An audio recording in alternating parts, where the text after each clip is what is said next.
Starting this first hand.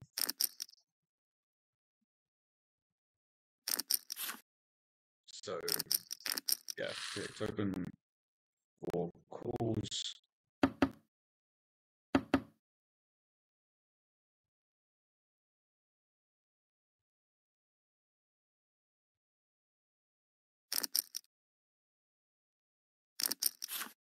Third pot, see that from the opener.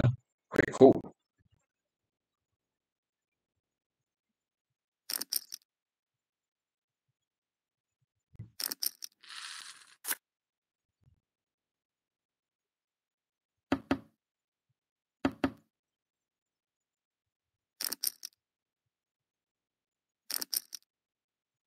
Quite a big half pot turn bet into 3 people.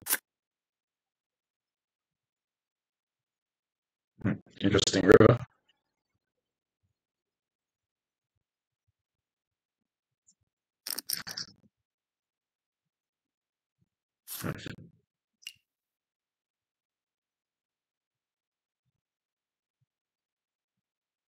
It's actually quite a hard spot to bluff. Is this person? I think pre-flop or 3-bet, something like ace queen with the queen of spades, and then facing a bet and a call. Something like queen 10 with a spade has to fold turn. So expecting to just see a lot of flushes from this person when it's all in.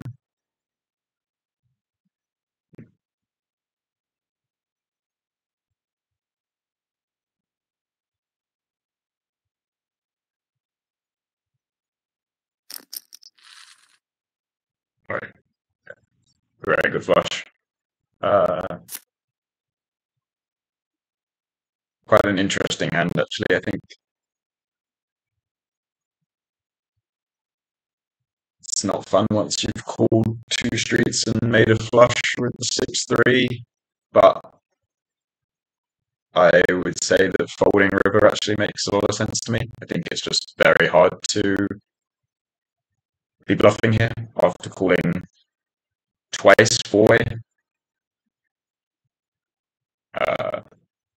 They're going to have hands like this and the queen 9 of spades and maybe some 9-8 of spades. And yeah, I think maybe a 6-3 is a fold, but it's quite tough to fold in game after making a flush. I think this is also a little too much money going in from the a6. I think 4-way, should just be checking flop and checking turn. Against these specific hands, they're in very good shape. I think so often you're just up against better a6 or 2 pairs, and even these hands, it's not like you're absolutely crushing them. They have a lot of equity, and rivers are going to be tough for you.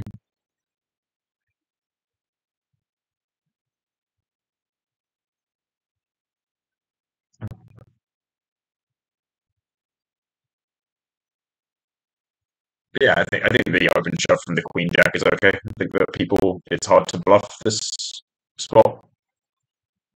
People still don't like to fold, and I don't think you're going to get people bet the river too often anyway. Like this person, when they have 10s or aces, is going to check a lot, I think. So I think this makes sense. So move on to the next one.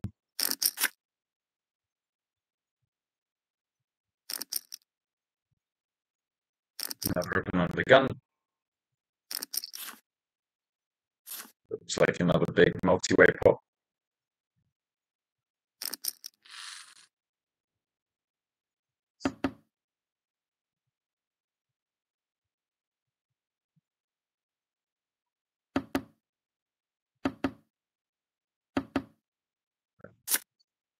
Everyone checks.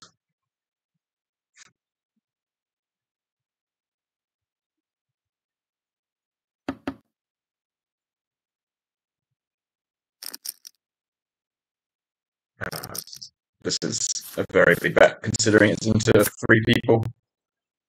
We kind of expect to see, some very big draws or the nuts on this turn for this person. You have to be quite careful.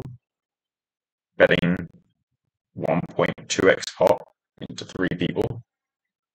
So, some like pocket tens, king 10, threes, and then some maybe just like queen jack of clubs. So not a terrible river for this person, but this person calling first will also have a lot of club draws here, because with 2 people behind facing 120% pot, they probably just fold even like king jack on the turn. I don't know if this person would, but I think it's reasonable to. So when they continue, expect a lot of like ace 10 of clubs and stuff like that. So let's see what happens.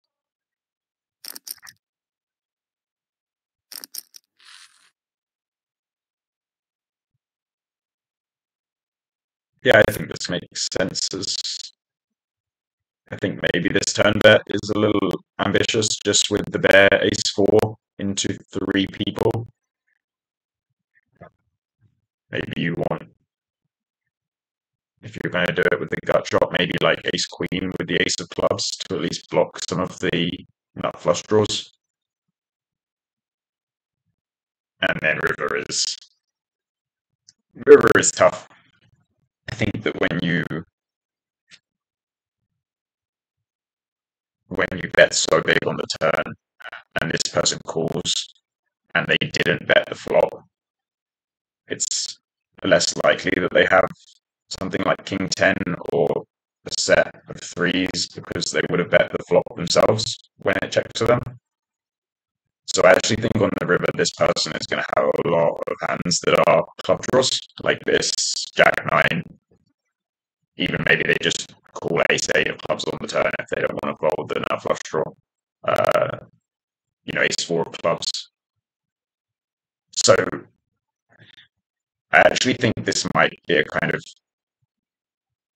very tough spot but maybe is reasonable to just check fold the river with ace 4, or check call if they bet small. I think once you bet and get shoved on, I would think you want to fold. It's quite tough to bluff this spot as this person. Like, what are they gonna have here? Just queen 10 with a single club. I think it just folds turn. Ace 10 with a club just folds turn, I think. So I think this person's just going to have a flush really often here. And although it's not very fun, once you bet the block bet, you probably just want to fold to the shove. Things get very tight. Multi-way, 4 people with overbets, so it's yeah, kind of a tough caller for the ace 4.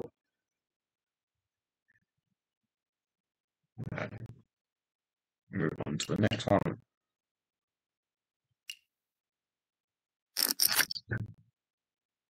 See if we continue the big multi-way pots.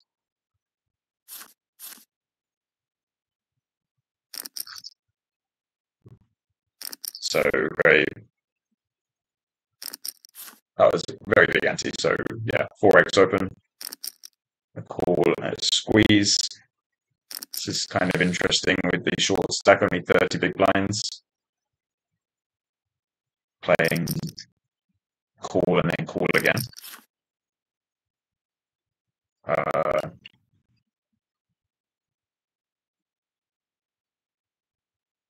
think this board will probably hit everyone quite well, but this person should have quite a lot of suited hands calling the squeeze, and a lot of like jacks, 9s, king jack suited, queen 10 suited. So I mean, the squeeze are 2, I think, they can both have a lot of nutted hands here. Bet small raise. Interesting turn.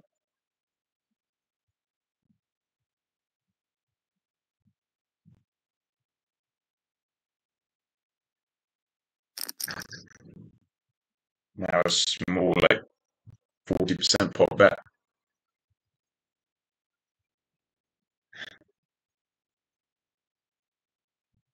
It's interesting because I think that I don't know how often this person would raise sets on the flop. I think they also make sense to slow play on the monotone board. But this person would have like king jack suited and pocket nines and pocket kings here, so this person might end up with, you know, a few more full houses here. Let's see how it progresses. 10 on the river.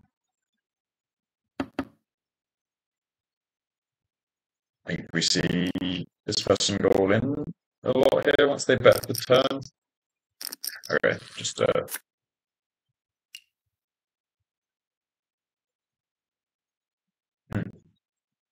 yeah, a tricky spot. I think the nines played it fine. I think that the flop they can call or raise both seem reasonable.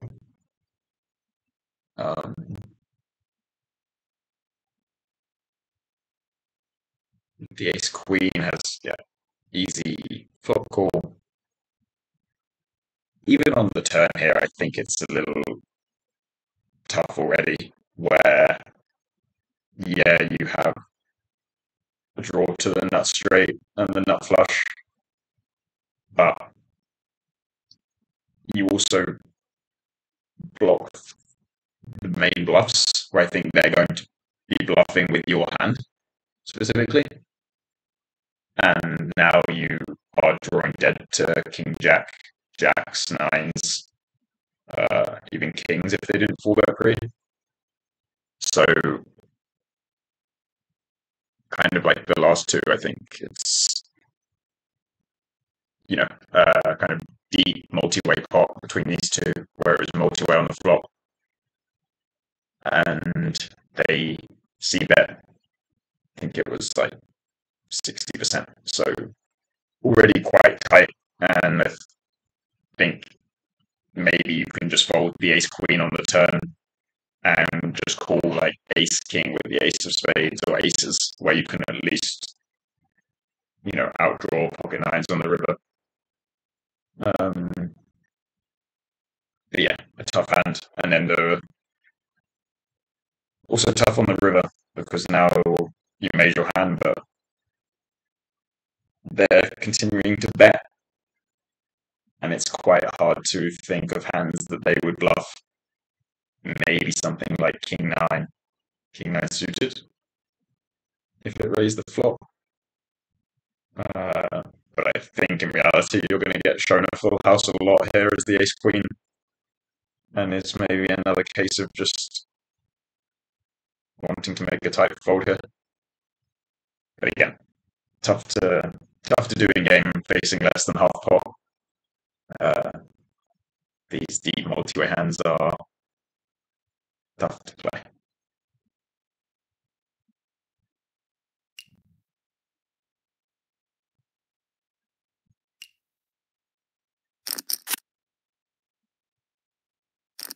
Okay, something a little different now. So this is heads up with a big blind ante, and it looks like they are, unless I'm reading this wrong, like 800 big blinds deep. So I honestly can't say I've played much 800 big blind heads up, but we can try. So yeah, 3x open pre-flop, which seems fine, playing this deep. And then it was an 18 big blind 3-bet, which also seems fine. Again, bigger sizes than normal, but we are playing very deep.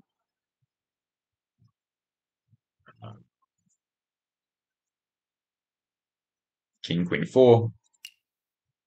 Seems like it's likely to be better for the opener, but you know, the imposition caller can still have a lot of good hands. Check, and the button comes out with this very big pot size bet.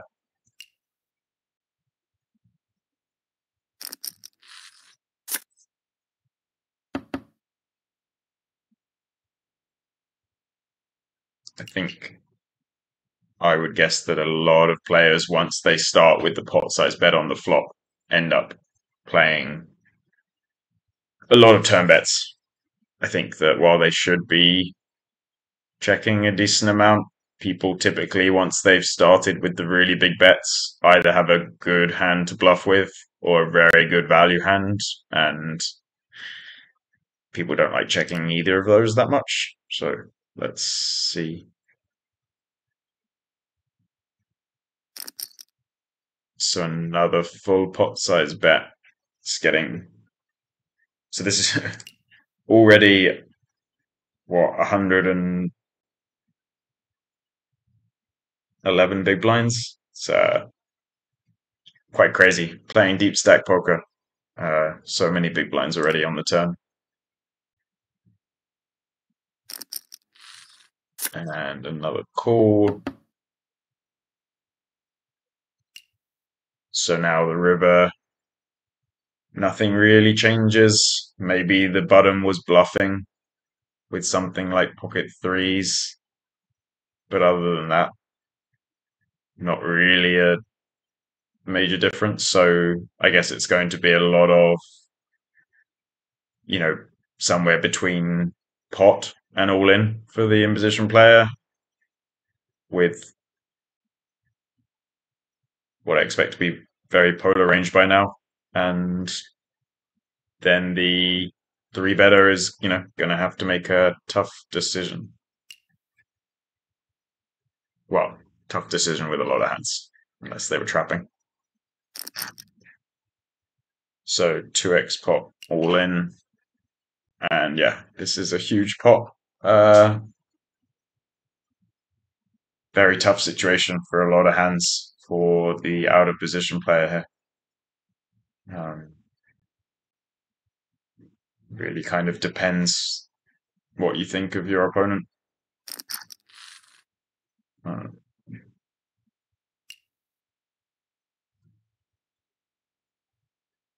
So yeah, I think this makes sense to see from the button, just showing up with very, very strong hands. And it's tough for the aces. It's a lot of big blinds. And you're blocking some bluffs. Maybe if in position just chooses to run it with like ace 5 or ace 10, you don't block any value. Maybe you're better to call something, like ace king. And I think a lot of people anyway, these spots tend to not be putting 800 big blinds in if they can avoid it without a very good hand. So yeah, it's a lot of tougher spots today, but I think I would be leaning towards folding versus the 2x pot here with aces.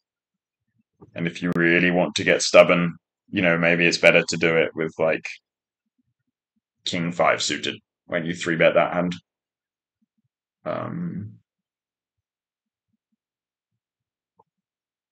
Yeah, it's never fun folding aces, but I think facing someone putting in 800 big blinds is one of the times that you may have to.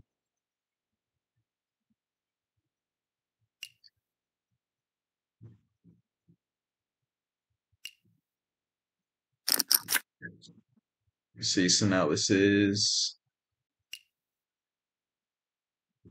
248 with the 800 ante. Okay, so we've got two very deep players and two still fairly deep.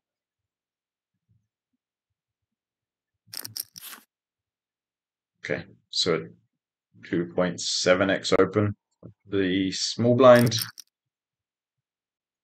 And looks like we may have another very deep pot.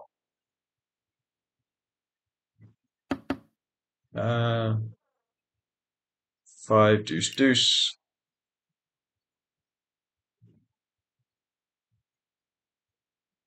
Yeah, I mean, a pretty good board for the three better in terms of they have the pocket aces and pocket kings that the out of position player won't have as much. And then we'll have the kind of, some ace two suited, ace three suited bluffs. Sorry, ace three, ace four suited bluffs, and then, ace two suited, which is trips. Whereas this person will be a lot more kind of middling, like, some ace jack suited, some pocket sixes. So, I think if this person does bet, they can put quite a lot of money in. Yeah, so 60% seems fine. Call, turn 7.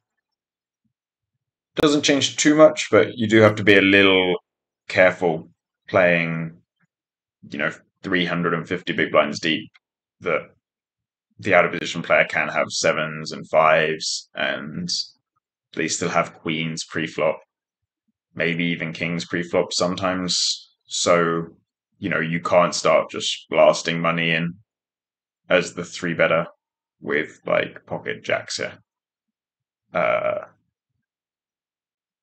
Well, you can, but you have to be careful for rivers and careful about who you're playing against and whether you're going to get bluff raised or, folded too tight to on the turn. So now with the 1.4x pot, another very big pot. Quick fall, and quite an interesting river because I think that something like King 10 of hearts, Jack 10 of hearts for out of position would have to think longer on the turn versus 140% pot with the non-nut flush draw. So they probably won't have a flush too often. Fives, they would have check raised the flop quite often. They have a lot of pocket jacks and queens themselves. This person on the turn, had a lot of kings and queens, which will now check back. And, they would have had some 9-8 of hearts. It's just quite an interesting river, in that the value hands have changed, and also interesting for in position to, decide on which hands to bluff here. I think you just maybe want something like King Queen with a heart, but maybe you can even use 7-6 of clubs if you started kind of value bluffing that on the turn. See what happens on the river here.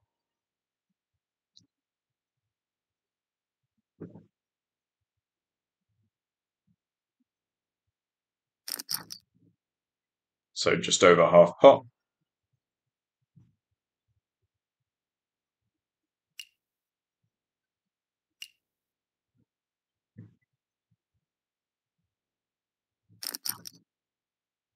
And now, interesting river. I get, the half pot size this deep after the big turn bet. Not really sure what imposition is going to have here. Maybe just some 9-8 of hearts that they weren't confident going for a bigger size. So many blinds still to play.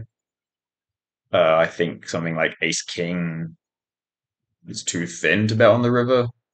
Maybe Ace King with the King of Hearts. But against a lot of people, they just fold the Ace River so much that you have to be quite careful. And then, I think this shove is going to be a lot of pocket sevens, pocket fives, pocket twos. Maybe something like king seven of hearts. And then the bluffs, like, again, quite tricky. What do you bluff? 6-5 maybe.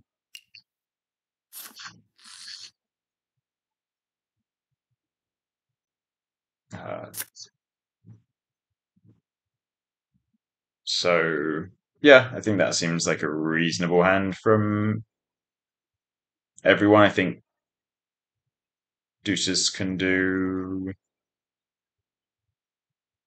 most things on both streets, but yeah, calling twice seems good. The 10-8 seems fine. I would have bet slightly smaller on the turn, I think.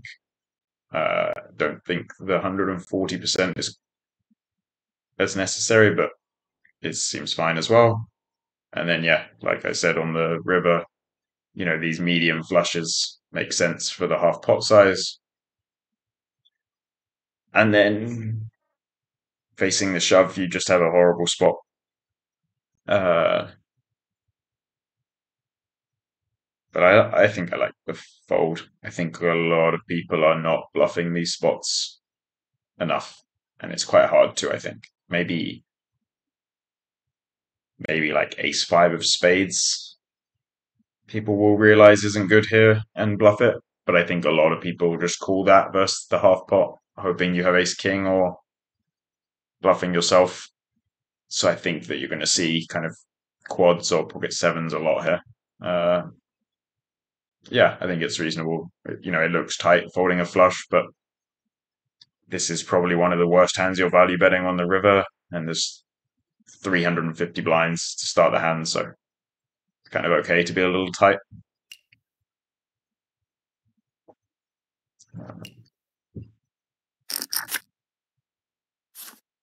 All right, back to six max. Some very deep hands. Big open with the big ante on the button seems fine. Somewhat of a small squeeze here from the big blind, from the straddle, sorry. Playing 1100 big blinds deep with the button.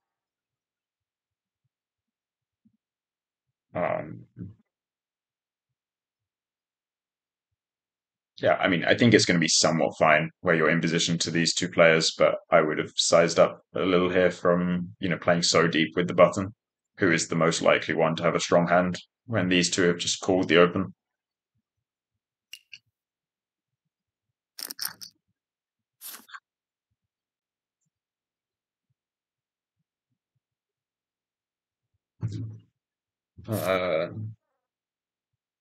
So 4-bet from the button. I think the big size makes sense. Like, this is going to be very strong, linear 3-bet. And there's still a lot of chips to play. So they're going to have a lot of like ace jack suited tens, not as much offsuit stuff when they're this deep. So I think the big 4-bet size makes a lot of sense to me. Yeah, expect to see a lot of calls there once they 3-bet. They'll have some ace queen off, which will fold, but a lot of the hands are good suited hands or big pocket pairs. So see a lot of calling of the 3-bet from people.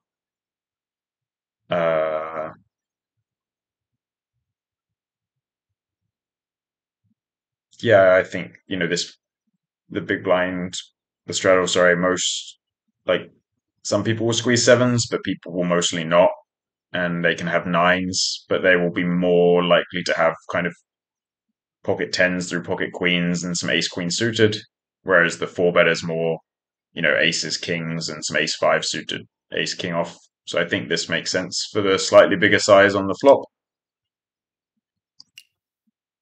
And already a tough decision for some hands. Like, even if you have pocket tens here as the straddle, it's not that fun immediately. Somewhat neutral turn. The straddle could have 7-6 suited. Overall, better for the straddle this card, just I think because nothing changes, so like the button's bluffs are now drawing to 6 outs if it's ace king something, or 3 outs, but just with one card to come. And the straddle has folded all their like ace queens and ace jacks by now, so I think you probably have a spot where this 4-better is very polar with the nut hands and bluffs, and this person will have more equity, but just a lot of like pocket queens, which is basically just a bluff catcher. Like a bluff catcher if it goes bet shove. Almost pot size bet. A lot of money going in again.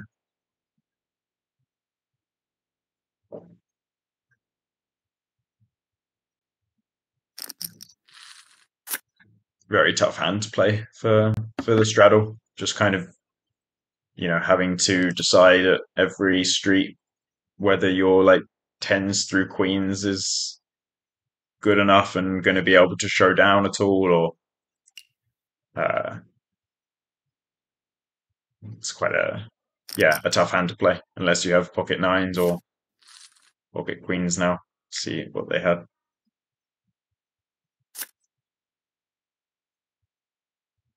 So yeah, I mean, an interesting hand now. I think the ace king, I think, played it fine. Like you can bet flop, check flop sometimes. Same on the turn. River seems like it can go either way too, but a reasonable hand to bluff compared to like ace jack with spades, because you want the straddle to have jacks. I think out of position played it fine until the river, and then the river is quite tough because I think when you have ace queen with the ace of clubs, the button probably won't bluff something like ace king of clubs. They might. It's tough. It's like a lot of blinds going in by the river. So what was it on the river? Still like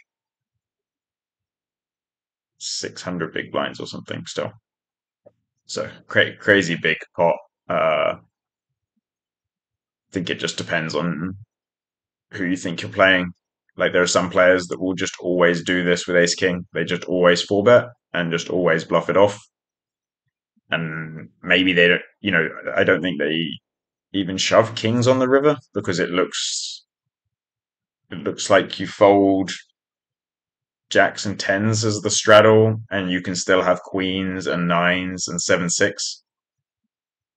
So I think it's actually quite an easy spot to overbluff as the button, as long as someone's not scared. So if you have like an aggro player who's putting people in spots and not scared of bluffing off stacks, it's an easy spot to overbluff. But obviously it's, never fun calling down people for 900 big blinds, especially if you haven't played them before. So yeah, another interesting hand.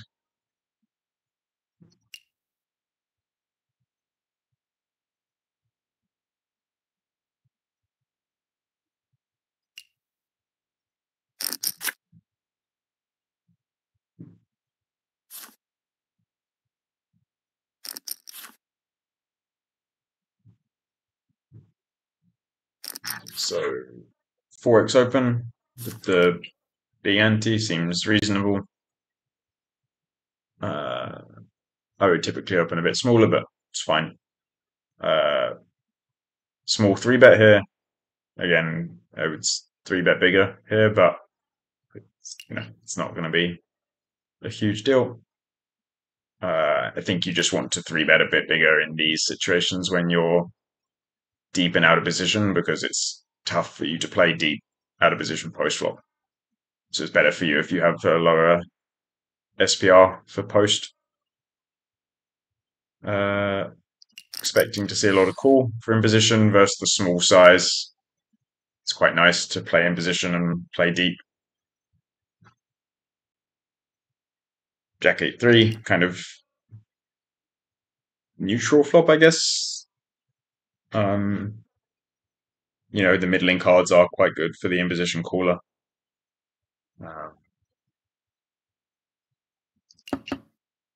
They can have all the sets still, whereas the small blind, might not have 3s and 8s much. All right, so start off with a check for the small blind. Seems fine. Not a board. I would pure C bet, and then a big bet from in position, which I think you probably see a lot more small bet generally for in position here, just to target like ace 5 and ace king for out of position that miss the flop, some like ace 10 suiteds.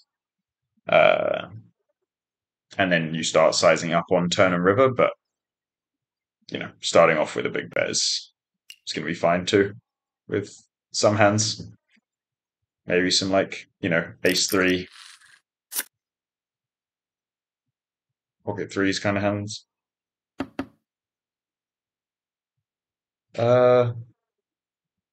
Interesting turn, bringing some like gut shots and bringing the obvious straight draw in.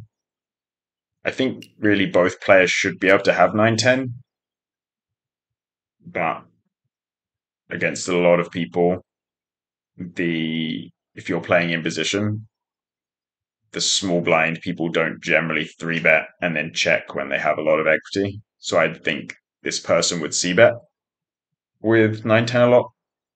So maybe in reality, just this person has 9-10, like way more often. And then they can have the sets and, some like queen 10 bluffs. This person's going to be having a lot of bluff catchers now. Some just like queen jack, pocket 10s, 9s, jack 10. And they can have some traps like pocket jacks and, yeah, maybe that's it. It's tough I think people find it tough to trap too much.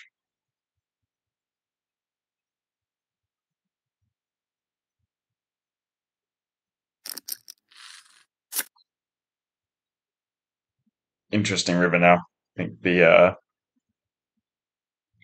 actually quite common for the small blind to have, pocket 10s, pocket 9s, jack 10 here. And now this person, if they have pocket 3s or pocket 8s, maybe they think they're not getting value from aces on the river and they lose to 10s and 9s. But, they do still have some ace 9, king 9, queen 9 bluffs. So interesting river spot now. See what happens. So all in from in position, and yeah, I would guess if they don't snap call, it's a tough decision. Yeah, I mean, I think that this is actually too thin on the river for 3s. Like, the small blind can still be trapping jacks. They have 9s and 10s that pretty much always play this way on flop and turn. And, it's quite hard for them to call something like kings or ace jack on the river now. I guess you get called by jack 10, but it's just two suited combos.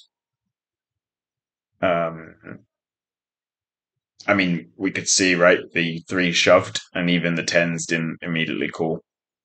And didn't, they didn't snap, weren't that happy about it. So I think a little too thin for the 3s here. Unlucky run out, but maybe could have saved some money by checking the river there.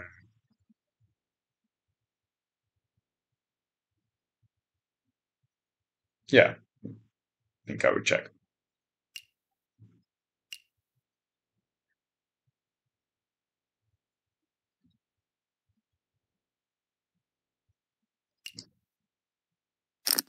Alright, 8-handed now. 51-2. Everyone pretty deep. It's fun to watch these deep hands. It's nice seeing some deep stack poker. So we've got a 2 big blind ante and a 4x open. Seems fine. 2 calls. Oh, sorry, 3 calls and now 4.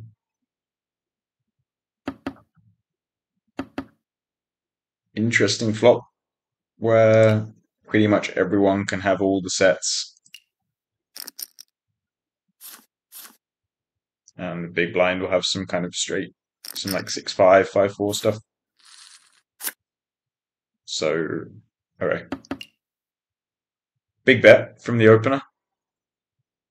Like you've got to be quite, wary on these boards of putting too much money into 4 people. And now it's the 2 deepest players at the table playing.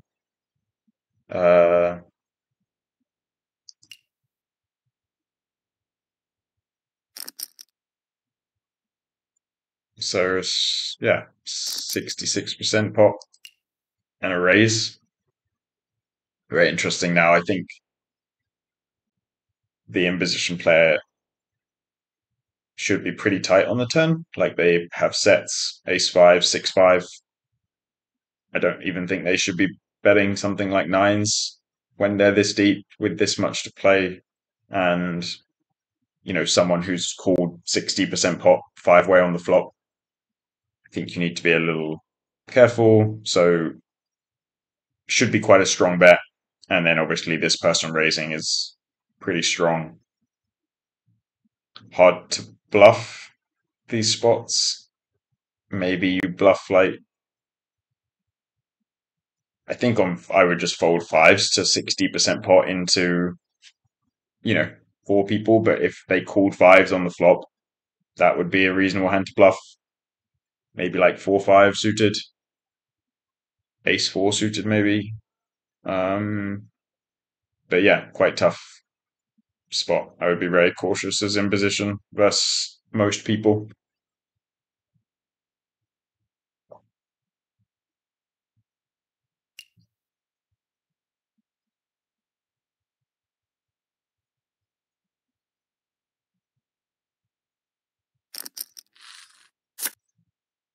Cool and interesting river.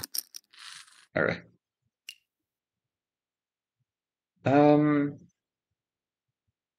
Yeah, I think the 4s played it fine. You can still, I think maybe you shouldn't, but you can still beat value against a lot of people who just have like 3s or deuces that they slow play flop and then raise turn with, even though I think it might be getting thin on the turn. And yeah, I think the 7-3, once you're at the river, bluffing makes sense because it's hard to have a worse hand here. Like you can have maybe 6-5 and ace-5 and pocket 5s, but I think the turn is very ambitious with no equity. Like you should have, you want to have something like ace-4 or 6-4 or 5-4, hands that can at least improve versus a set. And I think the flop call is too wide too. You know, you at least want like a backdoor flush draw or backdoor straight draw, something. But yeah, I mean, I think once you get that far and you're at the river with just a pair of 3s, it seems reasonable to bluff. And then yeah, I think, a little tricky for 4s on the river, but I don't know. Depends against the person really. If you're playing someone very tight, I think you can fold the river.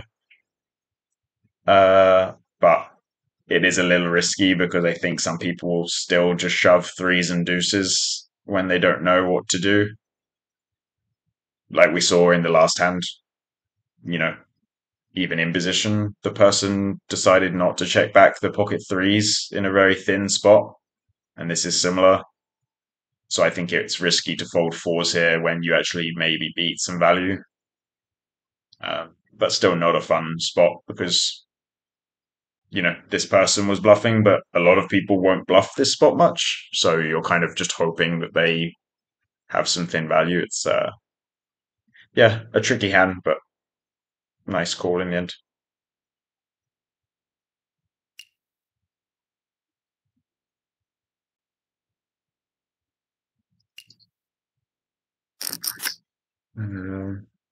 Right. So, 1-2-4 with the 1.5 big blind ante. Just over 3x from the button. Playing 230 big blinds deep. Small 3-bet from the big blind.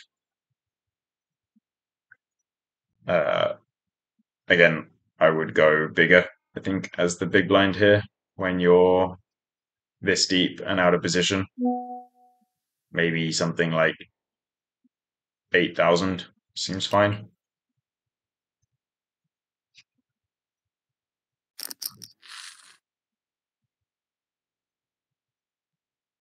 Ace-9-4 rainbow. Small c-bet. Seems fine. I think you don't want to always c-bet, but decent board for the 3-better having ace, king, and aces more often.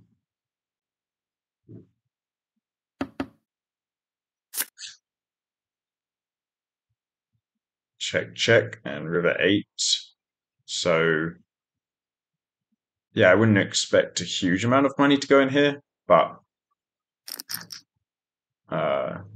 the out of position player can still have some traps like aces and maybe pocket nines that slow played the turn, trying to check raise. In position, it's hard for them to have too many good hands.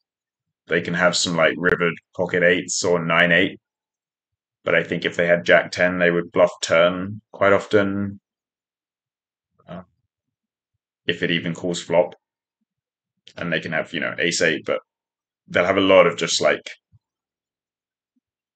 queen 9 suited, ace 10, a lot of bluff catchers. So, a tough spot here for in position with a lot of hands.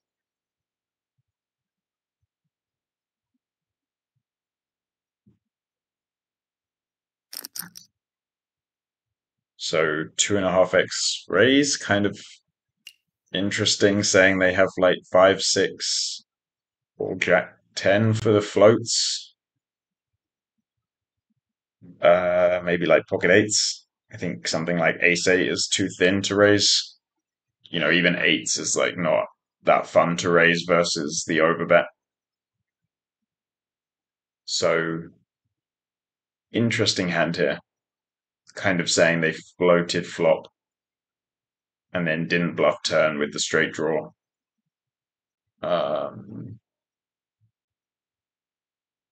I would expect in position to have it a lot here. I think when the line doesn't make too much sense, people have it a lot.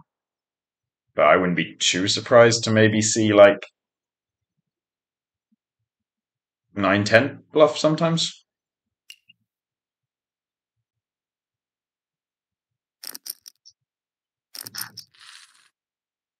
Uh,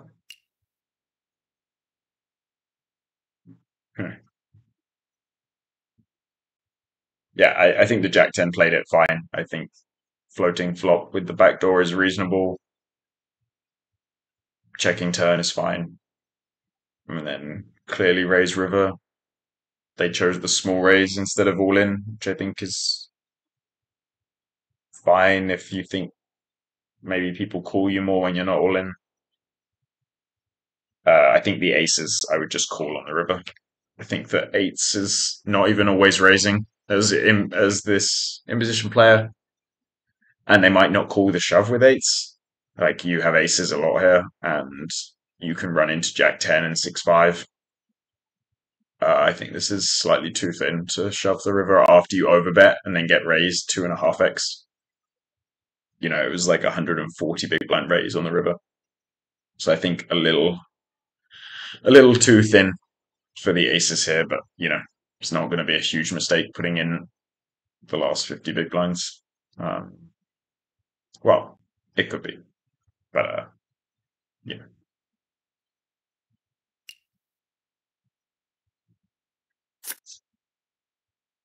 Yeah, interesting hand. It's interesting for everyone.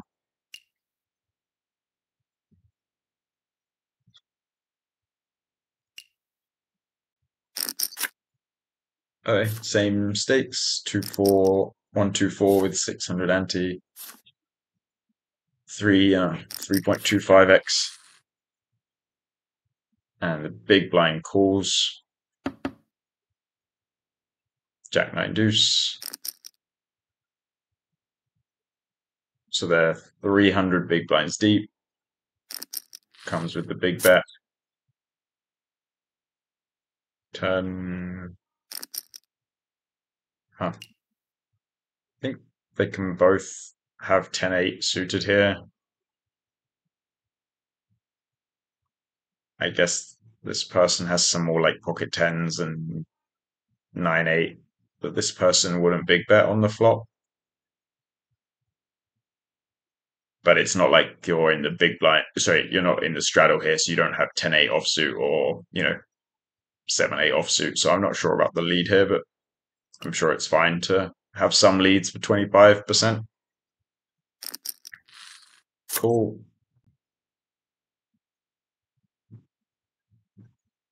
Interesting river. So now, not really sure from. I guess maybe they can just have some like ace jack that was leading turn and then decides it's good now and can go for this 2/3 pot. Maybe something like 7-8. Although I think people might go bigger with that, but I wouldn't be surprised to see it.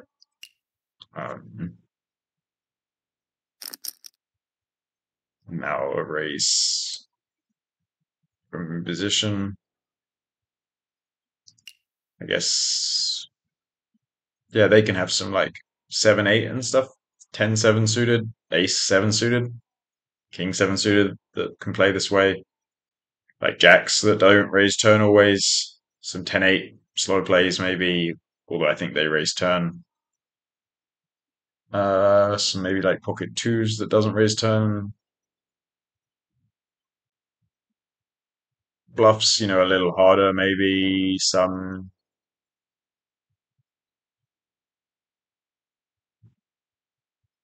just like Jack 10 sometimes. Uh, Even something like King Jack, you might just bluff sometimes. Um, I do expect people to have it more often than not here, though.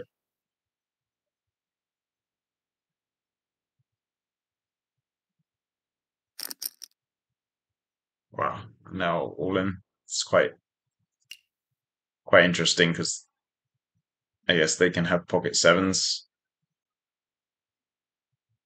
and pocket nines sometimes, but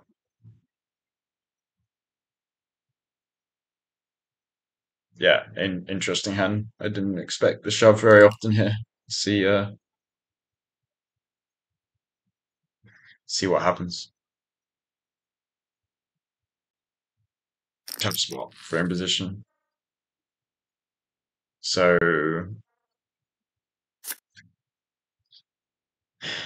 yeah, I think a good hand from in position. Flop seems fine. Turn is a call, and then river you raise, and once you get shoved on, it's not fun. But I guess they just thought that the line doesn't make much sense. Like,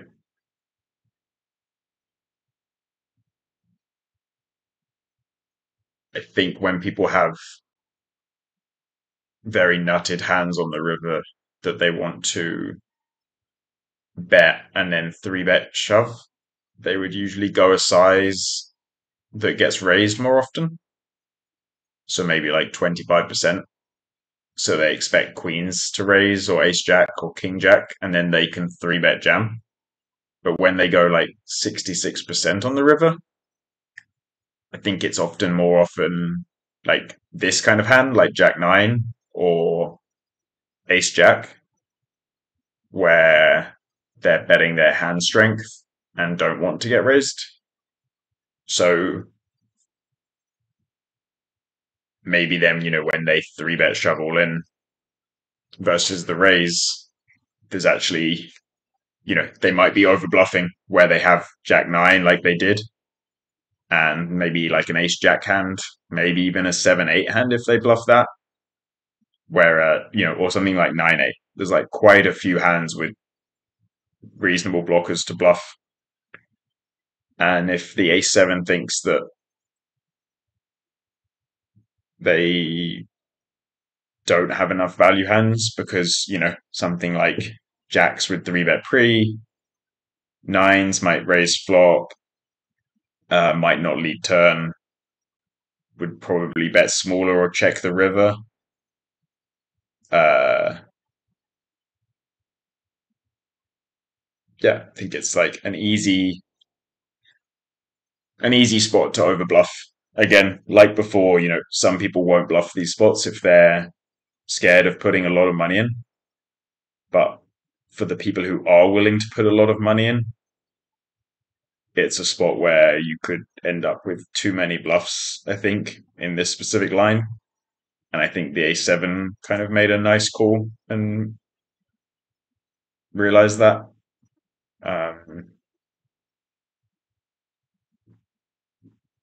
Yeah, it's an interesting hand.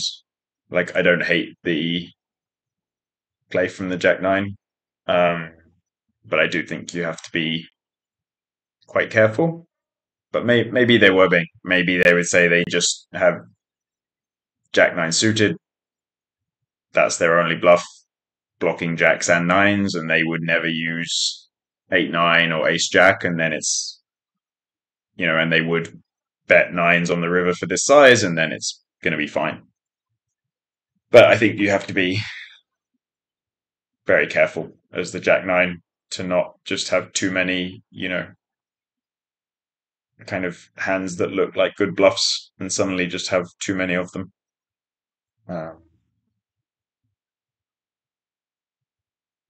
Yeah, I think probably a good one to end on.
Just playing 25, 50, 100. No ante.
Kind of an interesting format for me to play.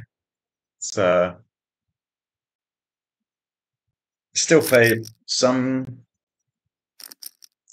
cash, but less than I used to. I'm playing a lot of tournaments now that have and cash that has antes. So the no ante three blind structure is something a little different to me. It's always fun to play slightly different structures too. I used to like some different stuff to think about. rather than just like the routine of always playing the same game. Uh,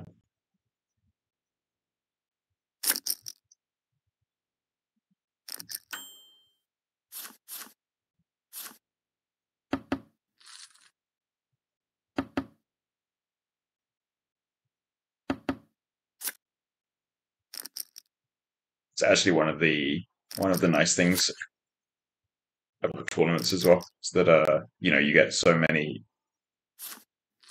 unique situations. So there's always different things to think about.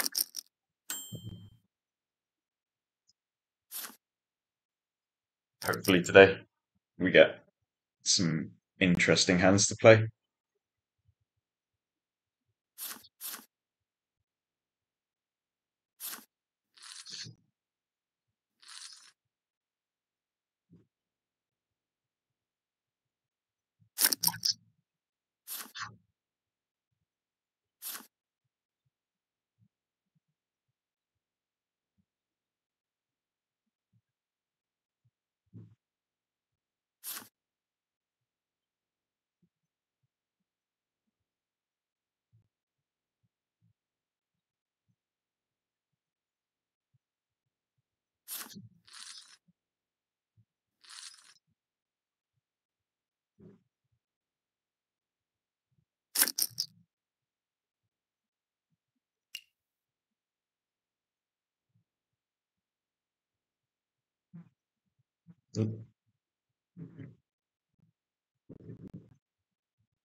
Not sure what's happened there.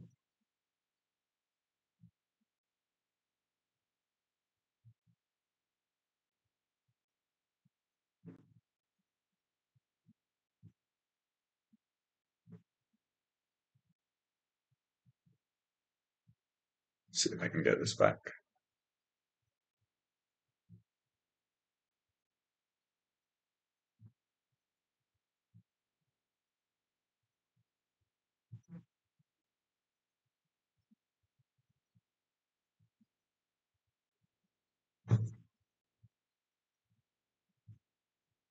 Ah, okay, we're back.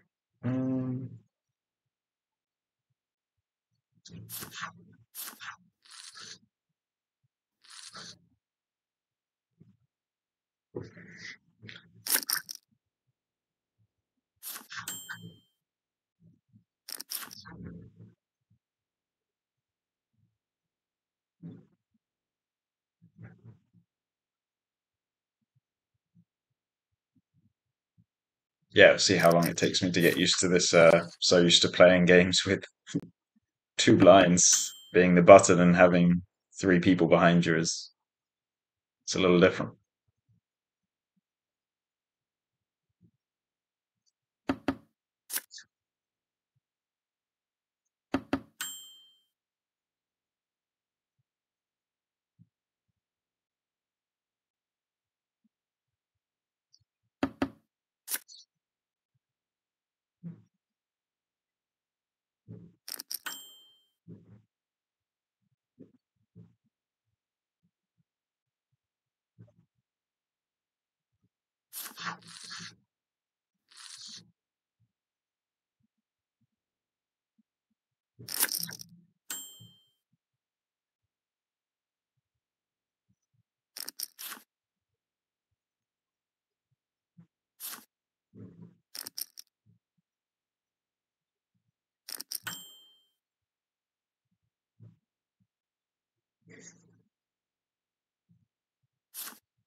I'm trying to see if there's a way for me to add on at all.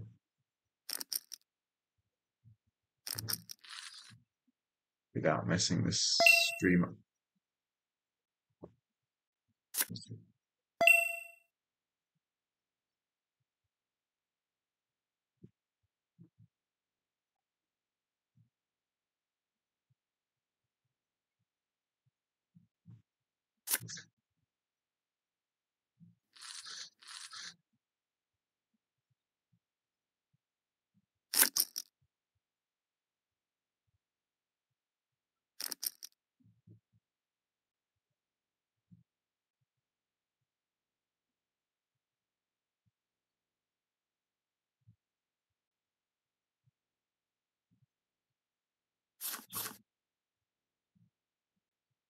It's quite a cool feature, being able to get insurance, I guess, for the. I don't know. I prefer to gamble, but if you really, really don't want to risk being too outed, you get to just buy your way out of the pain.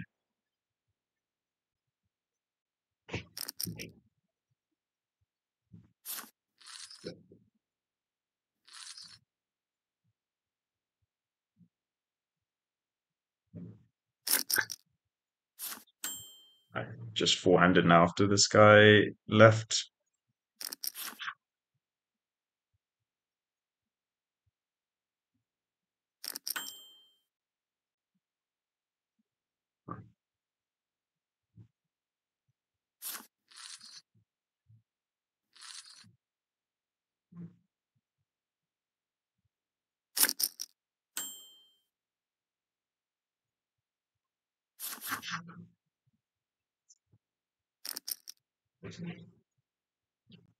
Some interesting decisions at first, not really knowing how anyone plays. It's always fun playing new people.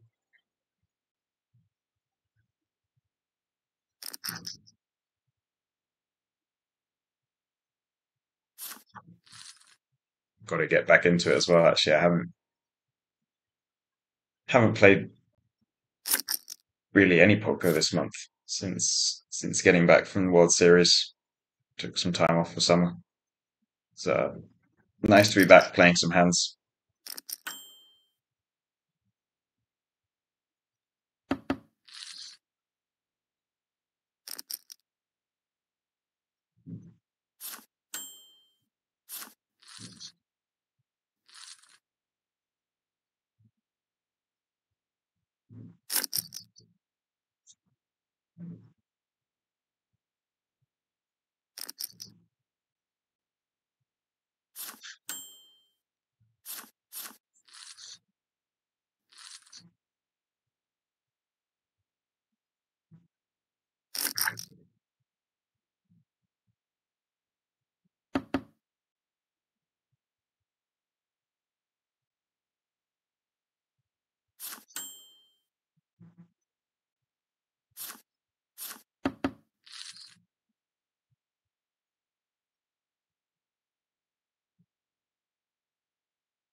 You can look actually as well. I just saw. I think we can expose cards after hands. So I always like that.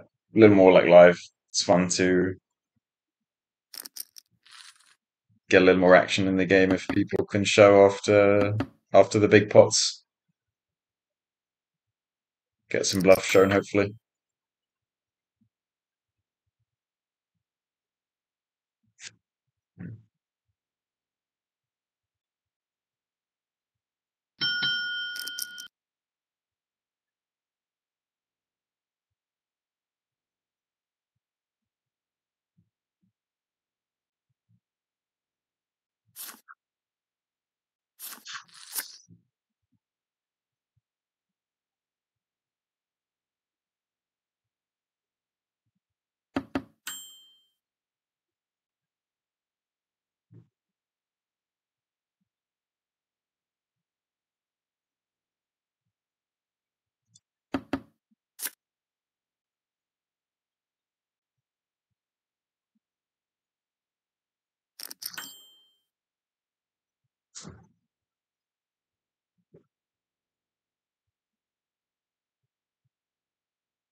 Right, we lost another player.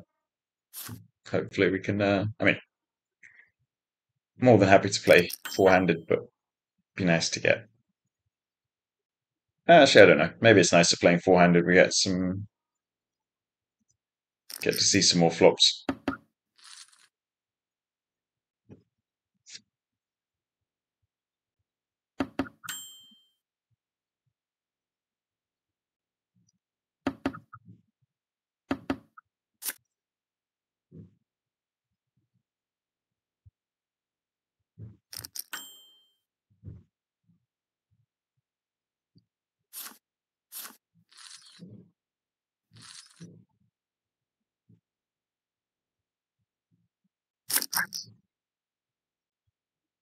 Not a great start so far. We need to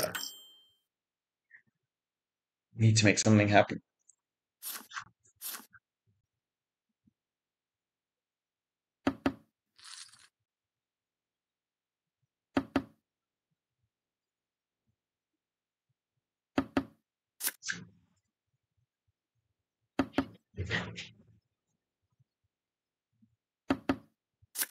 Yeah, nice to be able to play some hands this weekend. It's got 4 days before the next trip. Uh, Going to London for Triton, which will be a lot of poker. I think 12 days, no days off. Um, yeah, and some like very crazy games out there. So nice to get in a few hands beforehand after a month of not much poker at all being played.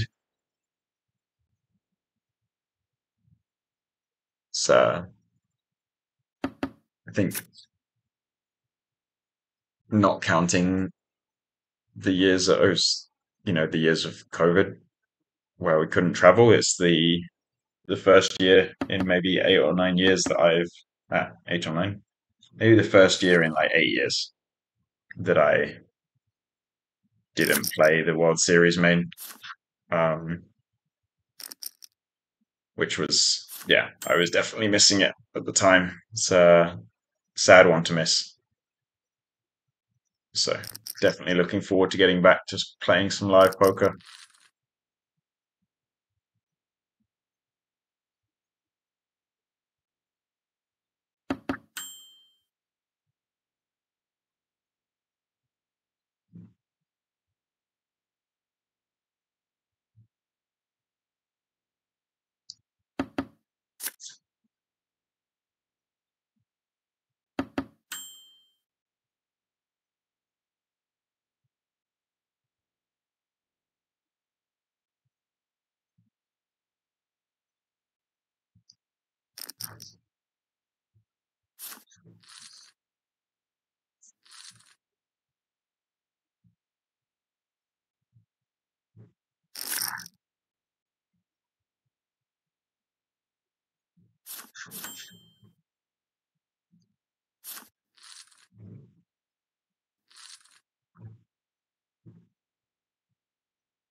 See where the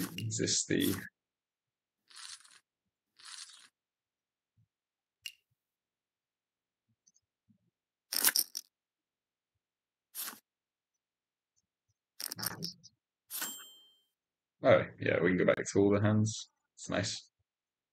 Um,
Trying to bluff.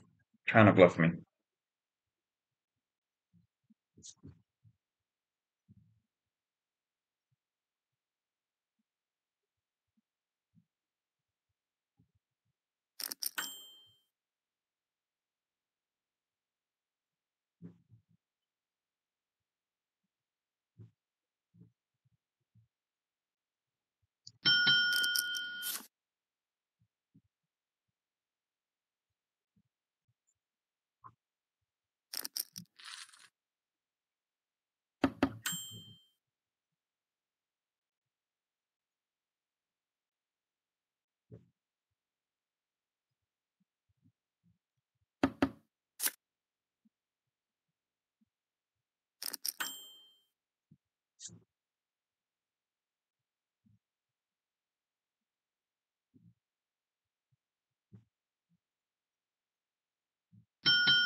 They did bluff me.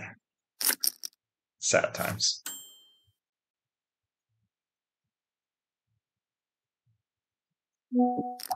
I like it. The do 7. This person's willing to gamble. So you should get some fun hands against them. So yeah, see if we can make some hands. Or just don't fold. I guess I already had a hand and folded, so.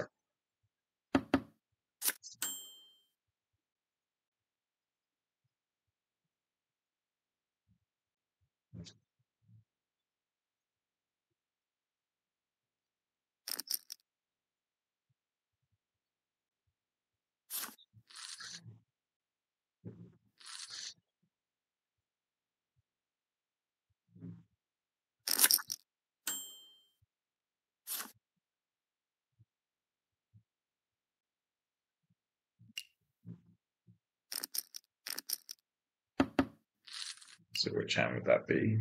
Okay.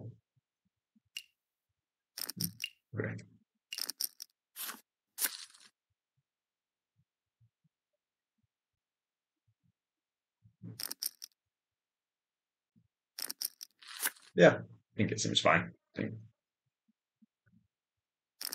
can just call turn sometimes and fold turn sometimes. First half pot. Chose the wrong one.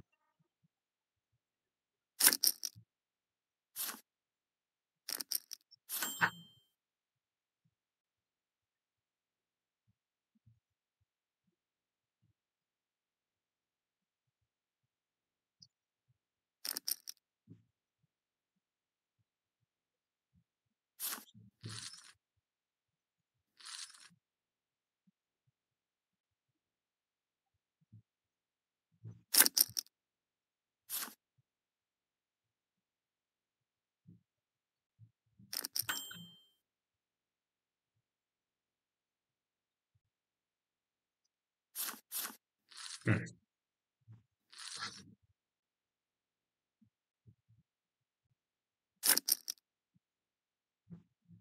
4x with the 7 deuce 2.3 the next one.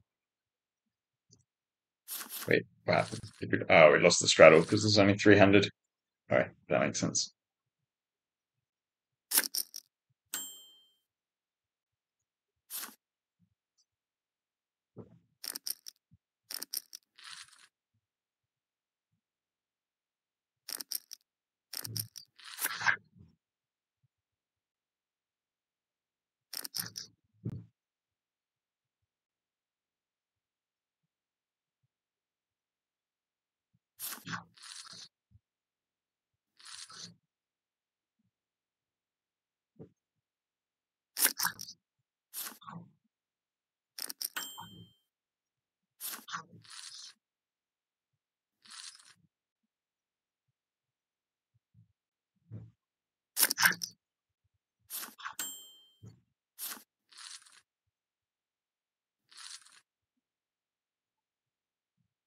Even with two blinds, it's been a while since I played too much no anti poker.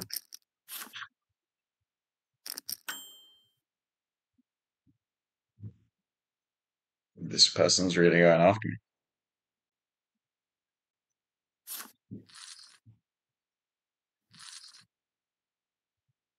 No show this time? Feel like I would have got a show if it was the 7 deuce again.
Slightly loose there.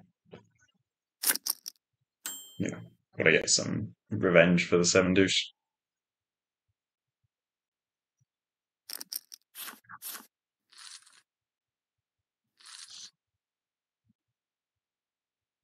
It's quite nice playing 3-handed actually. It's to play a lot of hands, I feel like whenever I play 3-handed at the moment in tournaments, it's because you're at the end of the tournament and it's more stressful and don't always get to play that many hands depending on the situation. So it's nice to play some 3-handed cash. A lot of action.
These guys play fast.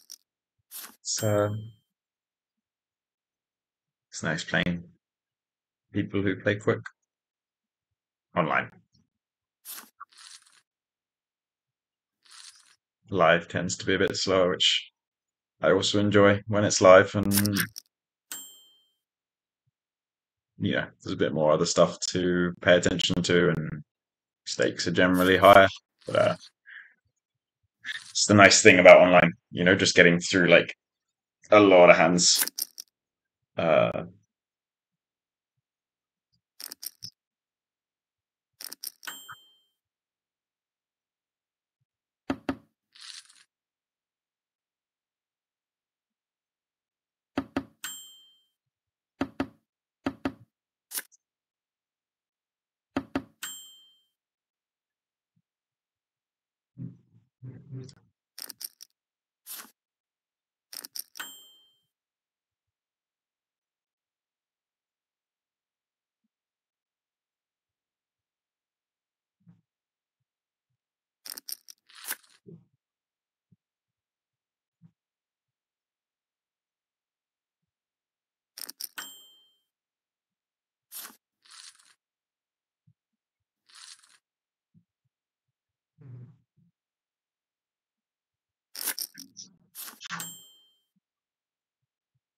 Wonder what they had there.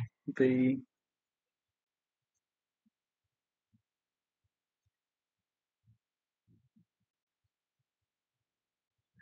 ace 7-5, ace 7.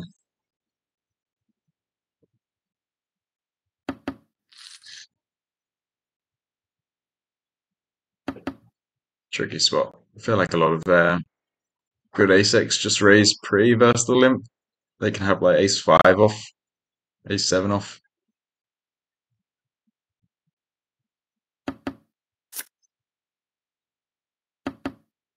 I don't think I meant to bet the turn that often, but when the button just snap checks back, I think it's like reasonable to, and the small blind's kind of loose. It's like reasonable to start stabbing. Kind of thought that they'd be bluffing a decent amount, and on the river, if they check, I just get to win the pot, but did not work out that way. Still a little curious about what they had. I don't know. I think there's some like 3-4s and stuff in there. 6 high, there's not much you can do, but it's definitely one I would like to see.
We lost the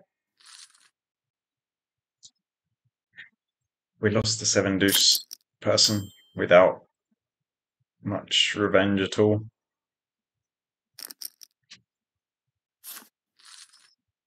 Well, we won some chips back, but we didn't get any bluffs. We didn't get any bluffs in, which is the only real way to get revenge after being bluffed like that.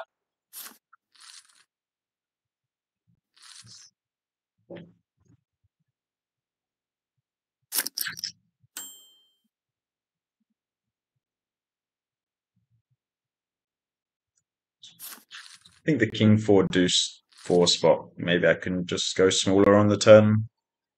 I would have liked to just let B80, but my buttons were just over pot and B66. I think maybe the B66 is fine, and then just overbet jam a lot of rivers. I think pot seems fine too. Leaves pot on the river and or just under pot. I think both options seem good.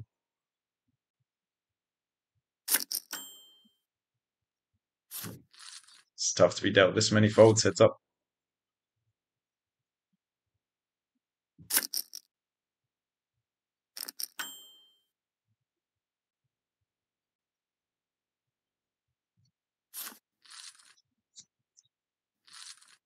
Heads up, no ante is also not a game I have played too much of in the last few years since, tournaments and even a lot of live cash has kind of switched, or a lot of the live cash that I was playing has switched to um, big blind ante or ante of some form. And the tournaments are like pretty much exclusively big blind ante these days. There's a few I think that when you get heads up, juice the ante, but mostly you're just playing. Oh, I'm just playing ante games. I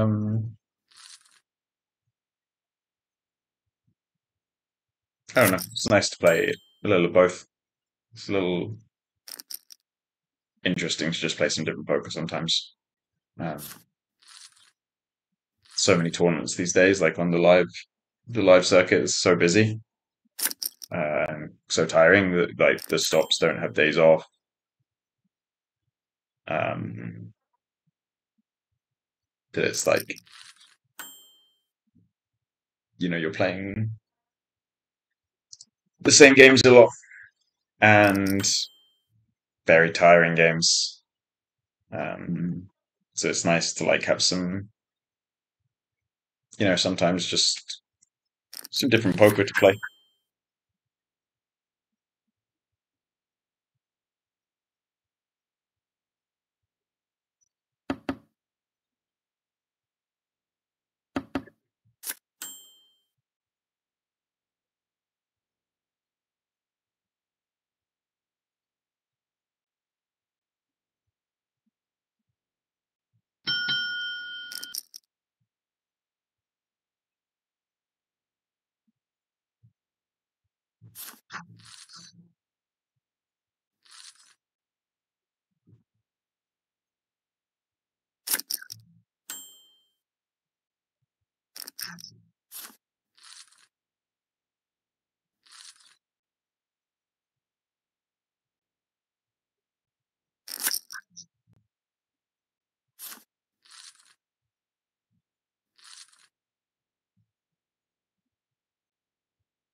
Not sure about that turn. So I think I'm going to check a lot, but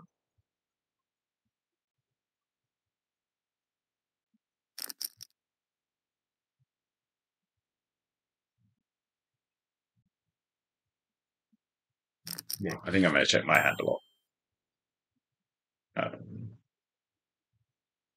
but I think betting seems fine sometimes.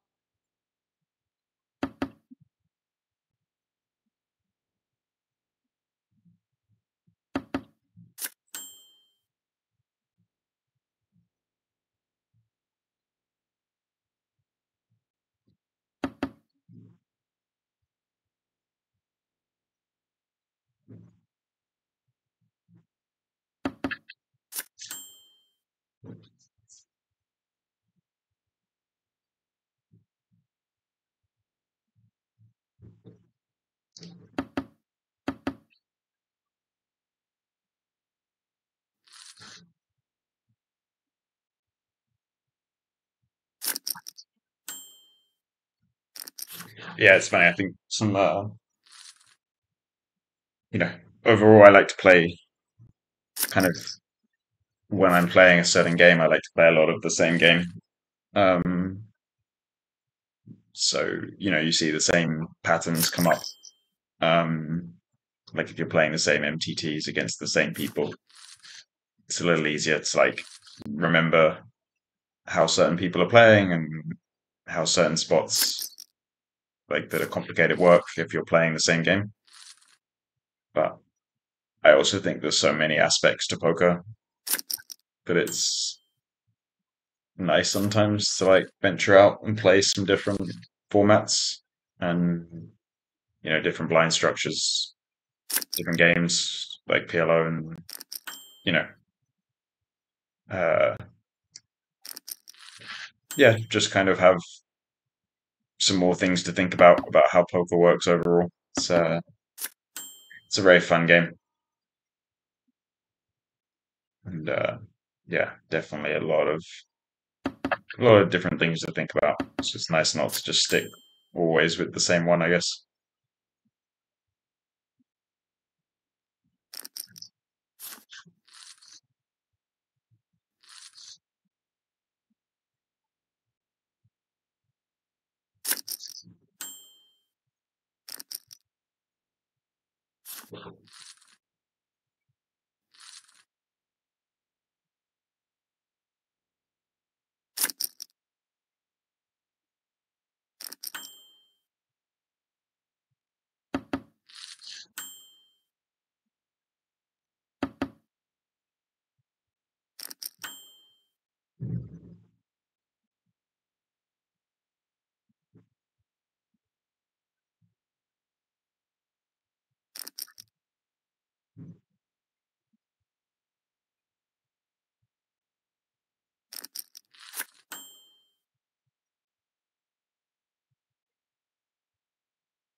That may have been.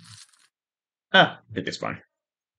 Probably fine to do sometimes. A little ambitious on the flop. Got to try sometimes though.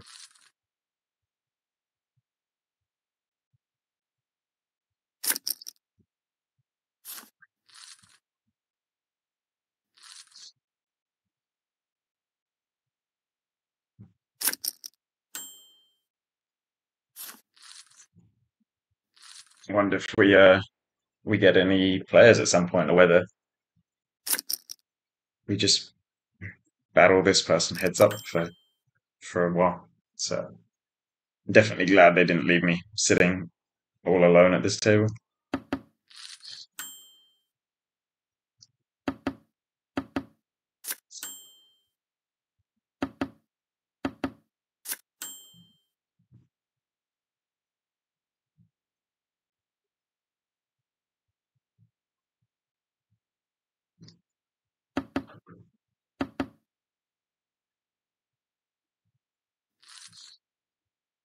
Oh, spoke too soon.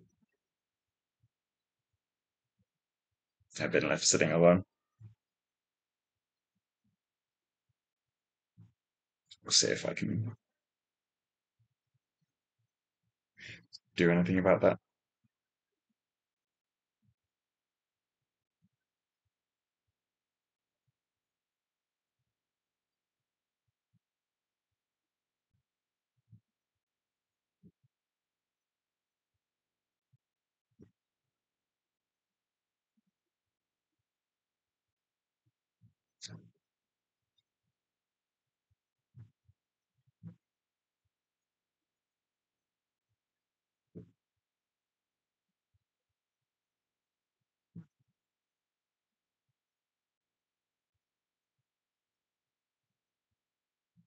I was quite enjoying playing that heads up.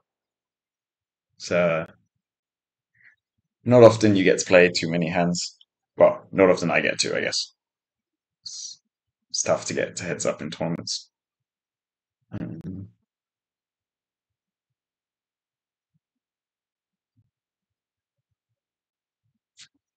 yeah, it's nice to get some hands in. Very like quick structure and seeing flops very often. It's a fun way to play. Hopefully, hopefully we get joined again soon.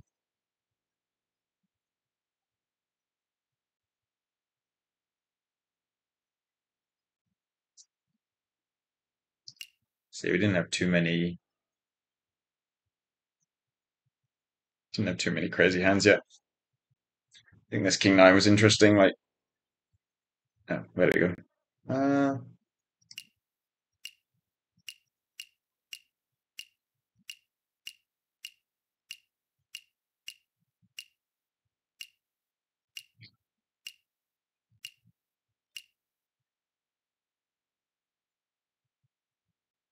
So yeah, check call 2/3 on 854 with the backdoor. I think seems pretty normal. I think my hand probably just always calls, and I don't think raise would be terrible, but probably doesn't raise much if ever.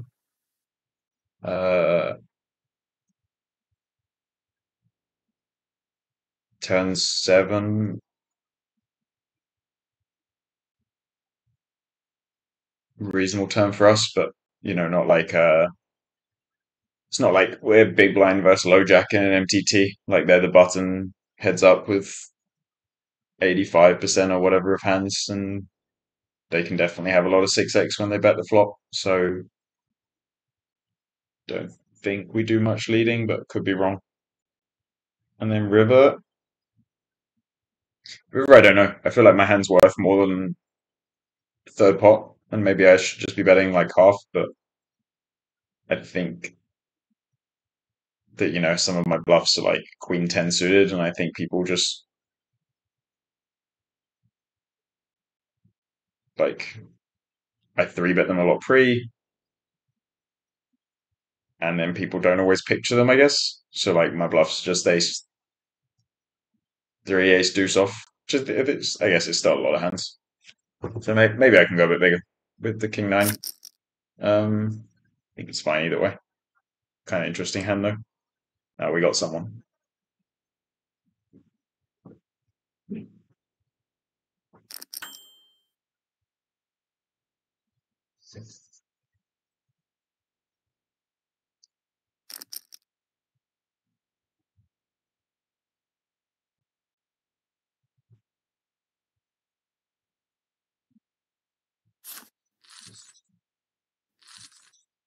And we lost them.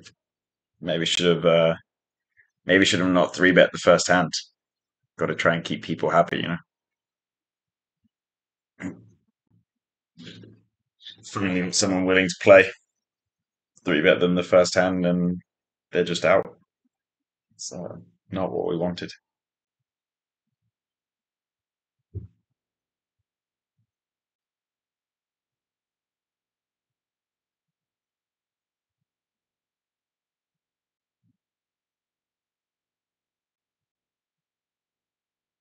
But yeah, it's also nice. I mean, it's heads up, so it's different. But the three-handed was nice to play some like deep poker because without the straddle was 200 big blinds deep, and a lot of the live tournaments these days start off pretty deep, but they don't stay that way for that long. So you kind of play some important deep stack poker, but only for like 2 hours or so, playing 20 to 25 hands an hour. It's not like you're not getting that many hands in. So yeah, it's fun to actually wish there was more. I mean, maybe there is, but like I'd like to have some good deep stack anti poker online. It's nice to. I think it's a nice format. I think the same live actually. Like when when I used to play more cash live, a lot of the games were at first when I first started playing were no ante, and I remember like the 2040 games just being really tight. Um, and the people who weren't tight were typically getting quite crushed. So it's like tough and forces most people to be tight. And then when you play 20-40 with a 40 ante, which I think even like 5 years ago, there were some live games that started having big blind ante. It was so much nicer. Like, if you're playing 8 or 9 handed live cash, sometimes 10 handed, uh, like I remember in Vegas, they used to sometimes, if there was someone like a VIP, I guess they would, open the 10 seat, and it's just brutal playing no ante, 10 handed cash live. Like you see no flops. Not well, not the table, but like you specifically. And yeah, a lot of sitting. And it's not like 10 handed anti poker is anything like online, but it's definitely nicer. It's nice to play. You get a lot more hands in, get to see a lot more flops, play a little looser, gamble a bit. Online, it doesn't matter as much. Like, even here where we're just playing no anti cash, you're seeing so many hands that you still get to play a lot and it feels a lot faster. But I do think the ante is a nice addition to games.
Yeah, I think maybe this hand was. I think flop I can mostly small bet, but I think big bet's reasonable too. Turn again, I think it's fine. Whatever, like going pot on the turn and then shoving for pot on the river seems pretty good. I think maybe against that, like this person specifically who was kind of had been a bit loose, maybe the smaller turn bet gets them to like stick around with sixes and whatever more often on the turn, and then I just shove river and stack a king anyway. But I don't think it's a huge. I don't think it's a huge difference. All right, we got someone else.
Showing the three.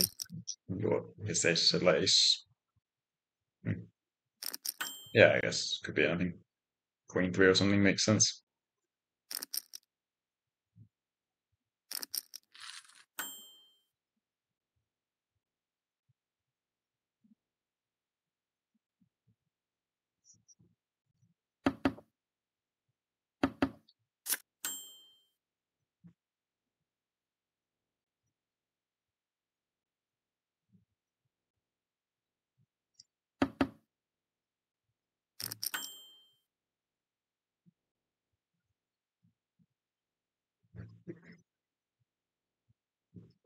Okay.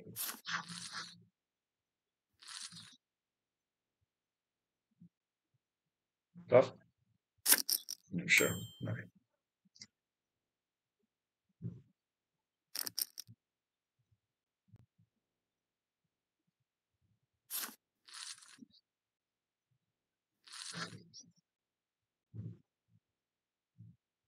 All right, nice. The third person. Some buttons. Some button poker again.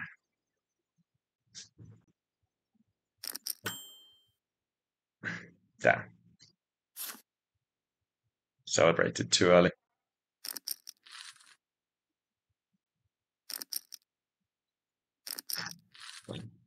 It's escalated quickly.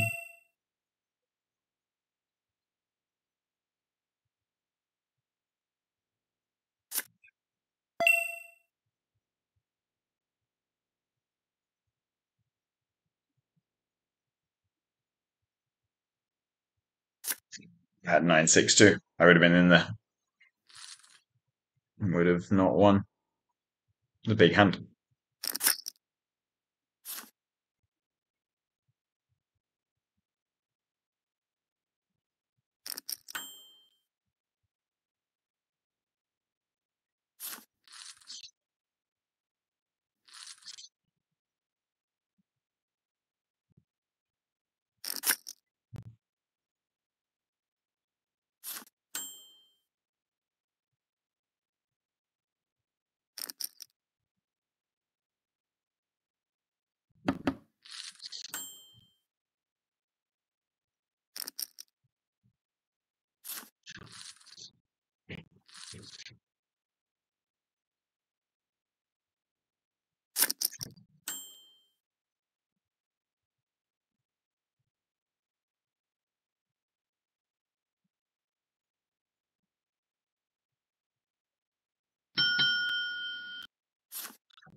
Got a fourth pair. And some people who seem to want to play pots. Fun game. Poker is a fun game.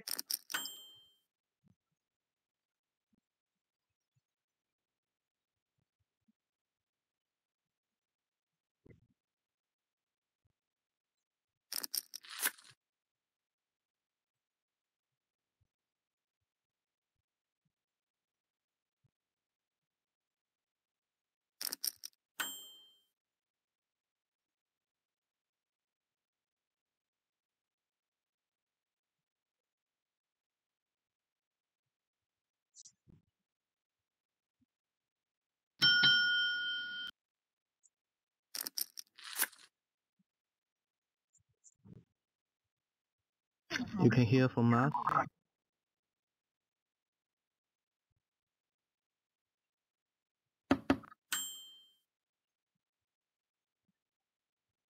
Right. I guess I won sometimes. See? Good. Nice.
It's quite to keep track of in the pre-flop game because it goes from like heads up no ante to three-handed, two blinds, no ante, and then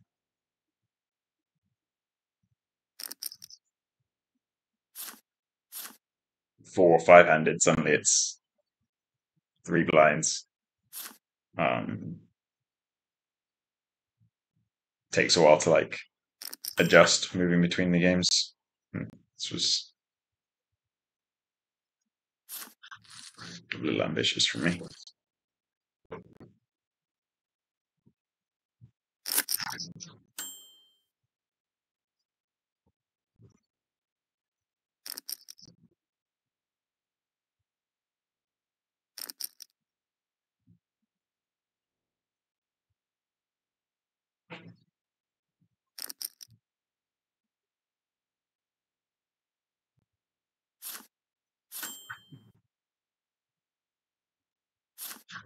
Quite an aggressive table this time.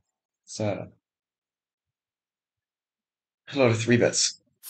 A lot of three bets and four bets on tens. It's fair enough.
Fun hand.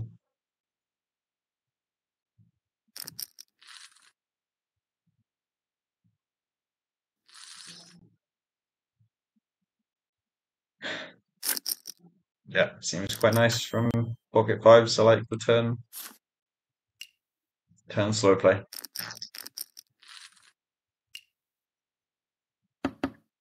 So it's 3-bet call, bet like 60% pot call, and then they're playing 0.7 SPR on the turn, and the fives check back.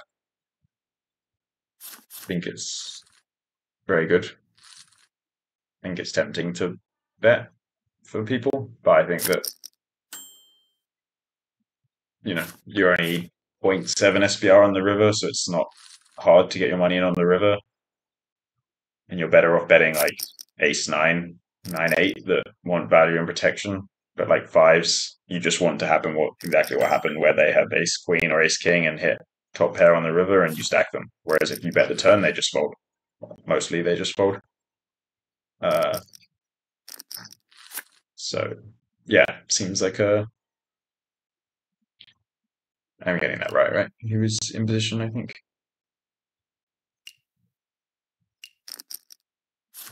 Yeah, the button versus small blind. Yeah, it's nice. I think it's like a good find from the button that people miss.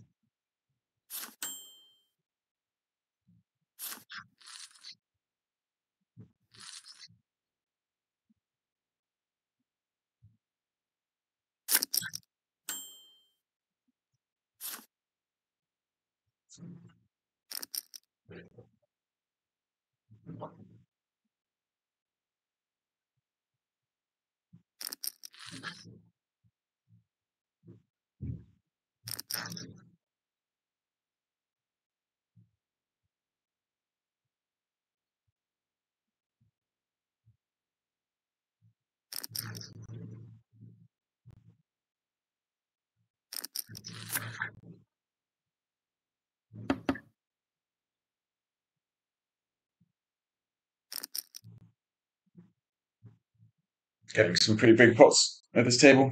It's quite fun. I mean, I would prefer to be in some of them, but it's nice to have some hands to look back at, see how people are playing.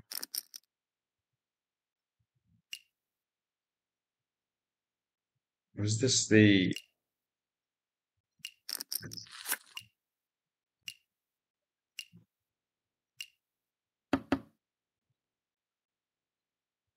So used to playing live poker now that struggling to remember. Okay, so they played the queen forehand. Did they play the? Okay, yeah, they played the king nine and the cat left.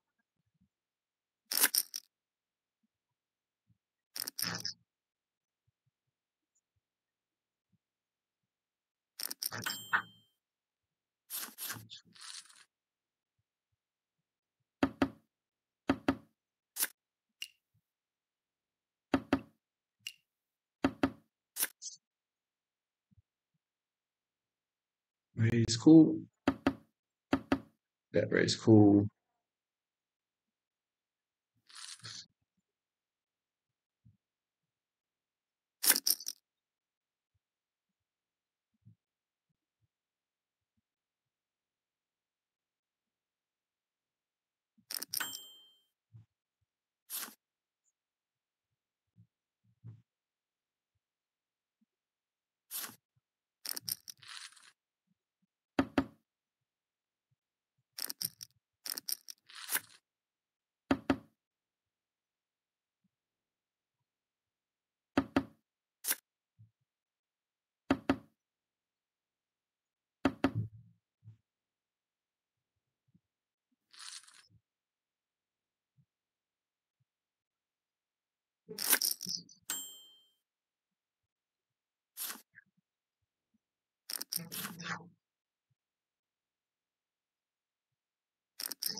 So,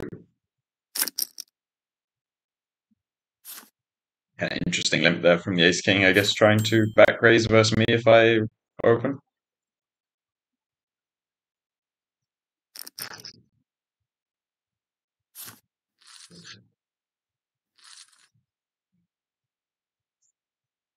Yeah. I have to keep that one in mind, not get tricked.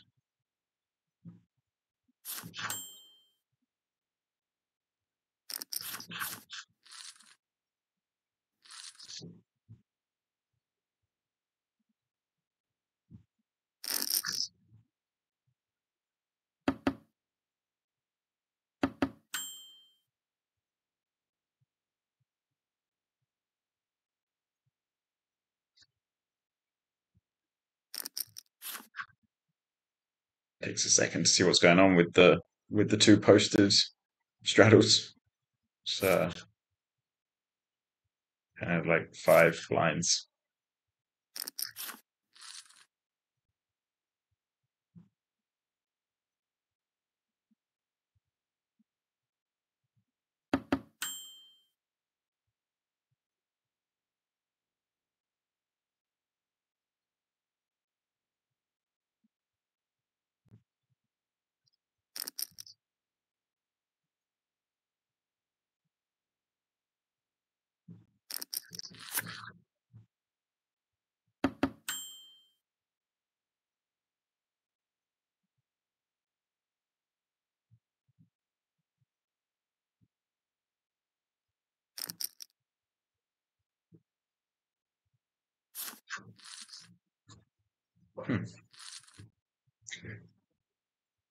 Not sure about that. It's quite unusual to be playing, 3 blinds and 2 posts. Not really. Probably the first time I've ever played a hand with that blind structure. So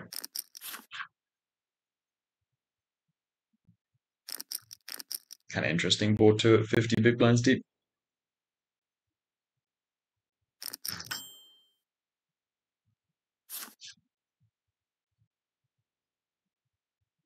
I'm enjoying this table. People definitely seem willing to gamble.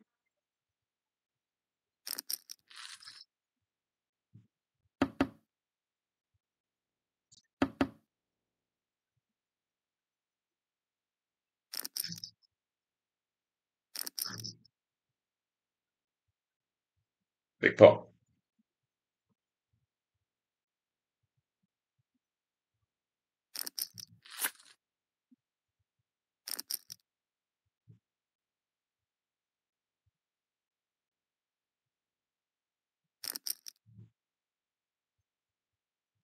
That's what I say.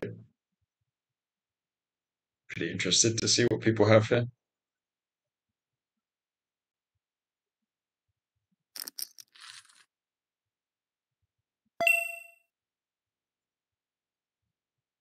So it's unfortunate for the 8-5 to lose on the turn like that. It's a huge pot.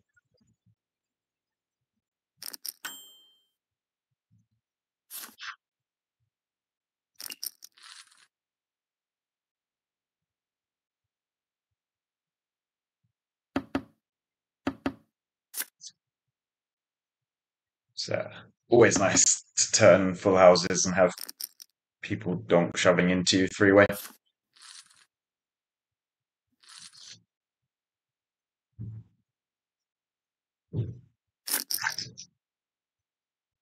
Kind of sticky from the 10s as well.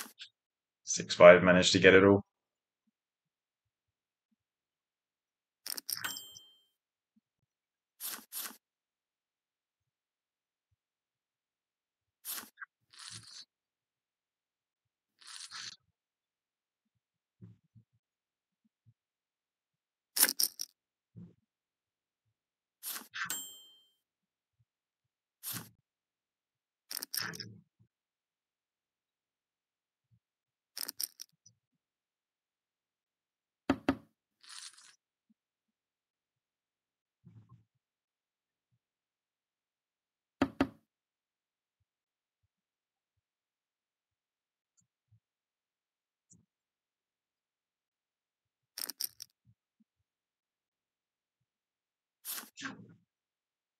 big jack above the same. I'm not very good at remembering the pictures, but I feel like they were sitting here before, right? Is that a slightly different name? Seems like a coincidence, but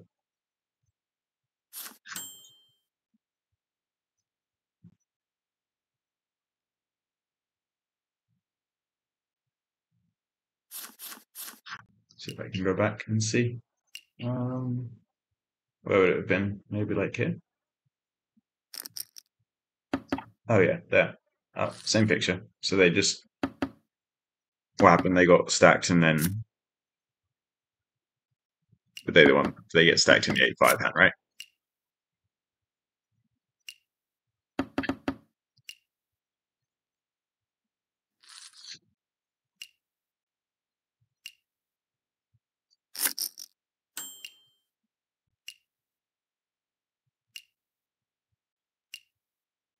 Yeah, so they got stacked in the 8-5 hand, didn't rebuy, and then bought back in a different seat a little later. Seems fair enough. Tilt leave after the 8-5 result and then get back in there.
I don't know, to be honest. I think where is it?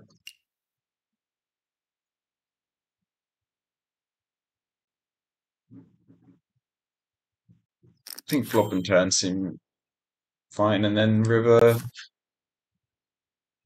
I think I meant to check, but I think people are meant to slow play flushes more on the flop and turn than they will,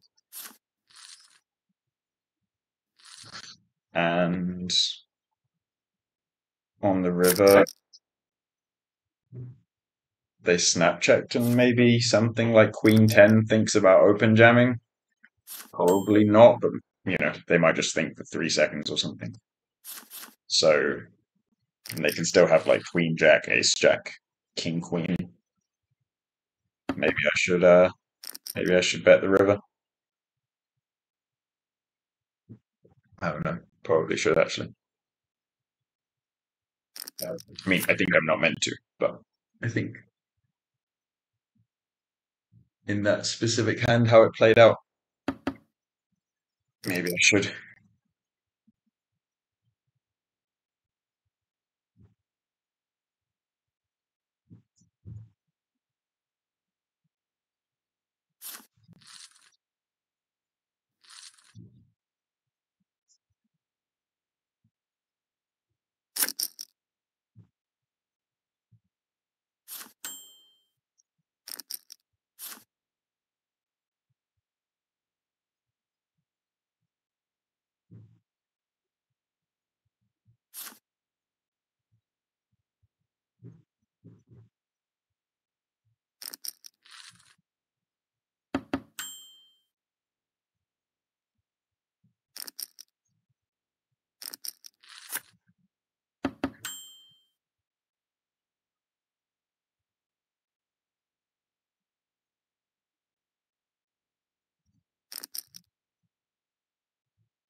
think that seems fine from them. I think they have a cool turn sometimes. Probably always. I don't know about my hand.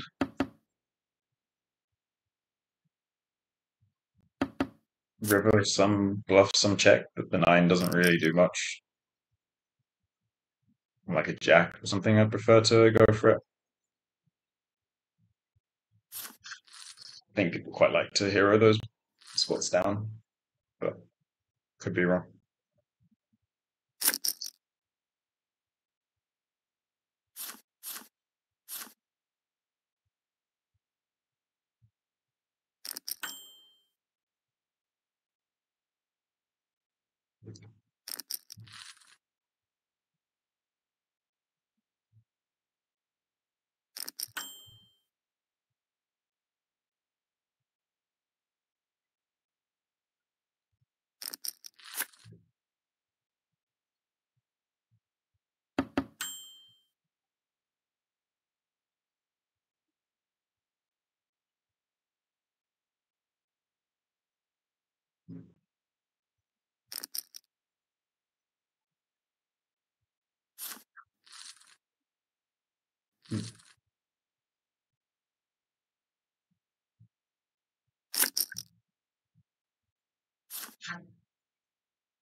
It's quite nice. In poker at the moment, there's like, I mean, I don't know quite as much as I used to, I guess, for cash games. And I know a lot of live cash games are a bit more private these days, but especially in tournaments, like things are really fun right now. There's a lot of people playing, like a lot of different tours. I mean, even in December, it's like Prague, WPT at the Win, and World Series in Bahamas all at the same time. It's like Triton for London, I think, said they have 170 people, like unique entries confirmed, which is kind of crazy for a stop that the minimum buy is 25,000. It's it's a nice time to be playing poker. Uh, Lots of games to play. Main event this year was like 10,000 people. So yeah, it's pretty crazy times.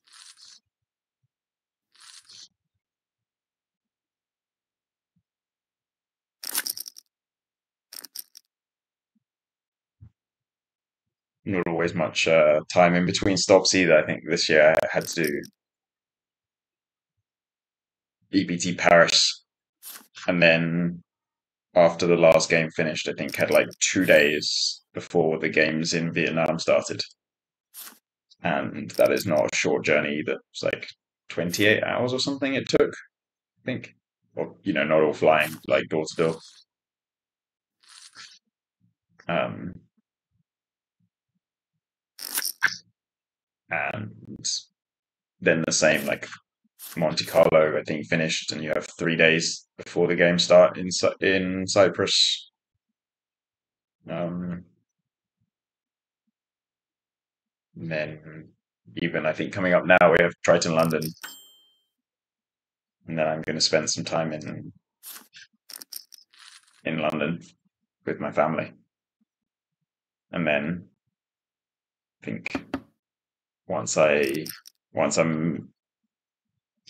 left the UK, I have 3 or 4 days before EPT Barcelona starts. So a lot of trips seem to be being put like very close together these days, so it's nice. It's nice if you like playing long stretches of poker, but it's a little tiring. Well, a lot tiring, I guess.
Big Gun Jack's been getting involved. I like it. It's fun.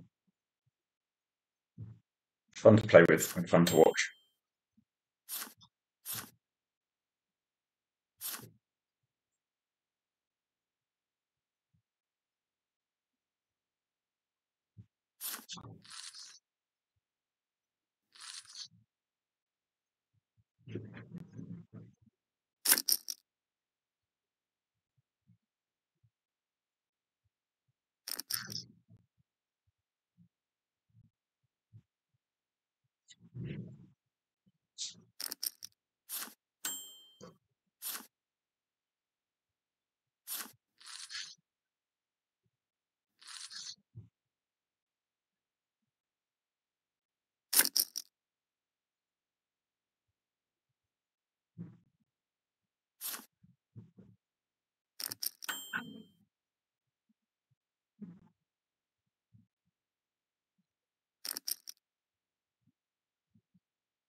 Huh. Oh, I didn't click my clock. Okay.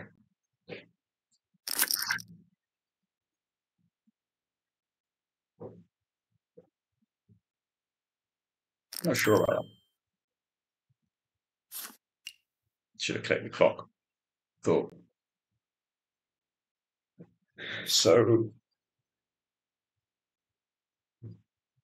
I think it's just way too ambitious on the six. I don't know why. Kind of felt like they were bluffing, but it's pretty hard to be bluffing. I like even if they have like ace deuce, I chop with ace. I chop with the other ace highs. Like I wouldn't have folded if I had ace king there, but the six they can even just have like 6-7 or something, and I mean I think 6-7 is like gonna fold flop a lot, but I don't know. They've been somewhat sticky. But they might just have like deuces and own me as well. So I think I just have to fold my hand. But sometimes you just feel like they're bluffing, you know?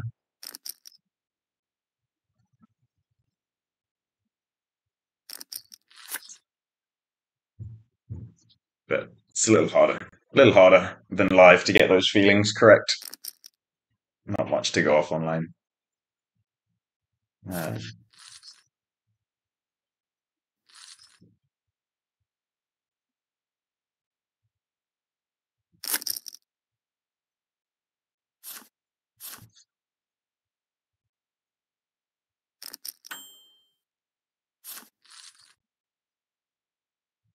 Sometimes when you get the funny feeling too, it's just because they have a massive hand.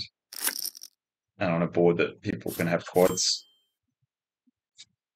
seems reasonable that they have that.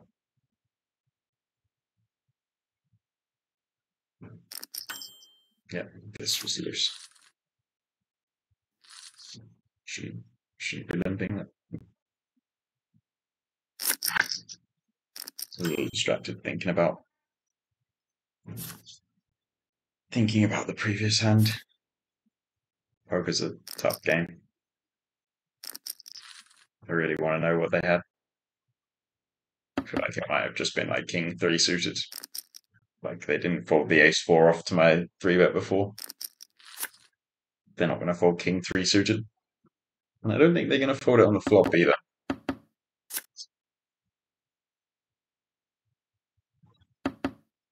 And they bet 2/3 pot. I don't need to be right too often. 30% of the time.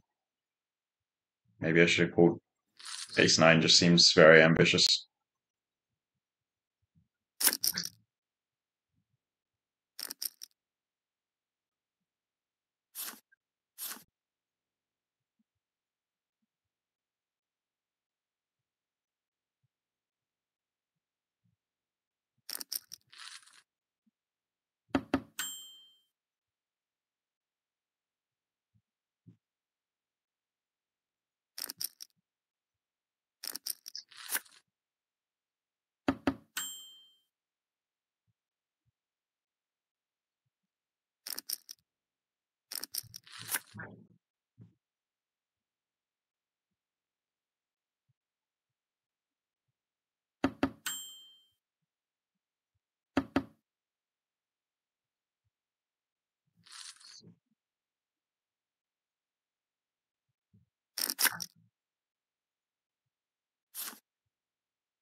Unfortunate river. I think it was fine up until then. I think flop I can maybe go a bit bigger. Like pot turn, I think I'm meant to check a lot, but I think against slightly stickier people, the bet is good.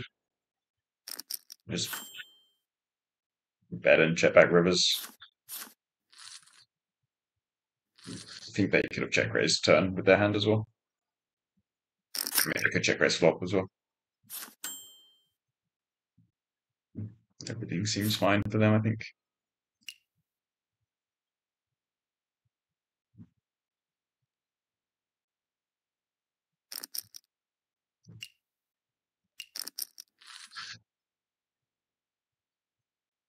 Maybe they could lead river as well and just have some like 6/5s as bluffs.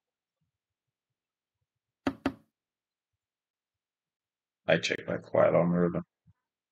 Kind of interesting hand for them. They can, like, I think all 3 streets, they can kind of take either option. I think I quite like the flop check raise though, like 8/4 deuce, and you have king 3. I'm gonna have a lot of just like king 9, king 10 bluffs, and you fold those out. Clean your king out a bit. Still have a lot of equity on like a 5, where a lot of your other bluffs get there. You now have like a really nice bluff. Where you're gonna have a lot of 6/7, ace 3, 6/3 suited. So it's like hard for imposition to continue, and a lot of your other bluffs get there, so you need some like bluffs in that line too. So I think I would check raise flop a lot, but you are facing a B70, so it's fine.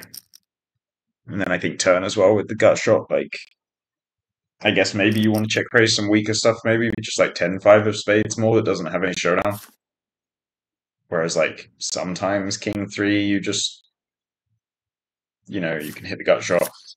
And also, I guess you just win sometimes. Not that often, but maybe the river's like an eight, and I just don't want to bluff like queen jack with a spade on the river, and you just show down king high and win. So slightly less reason to check raise the turn. Pretty interesting hand.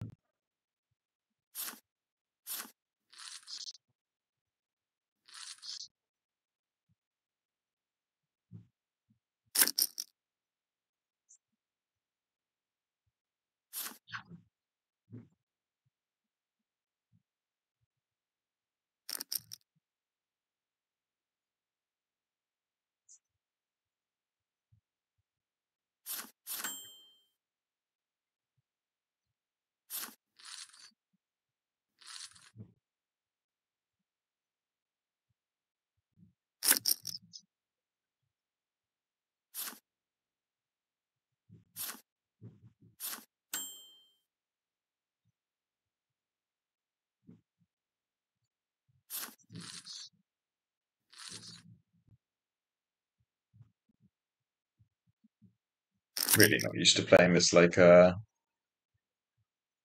three blind structure from the small blind, because I've played a lot of like, well, a long time ago I played a lot of no ante cash, but it was, you know, just two blinds.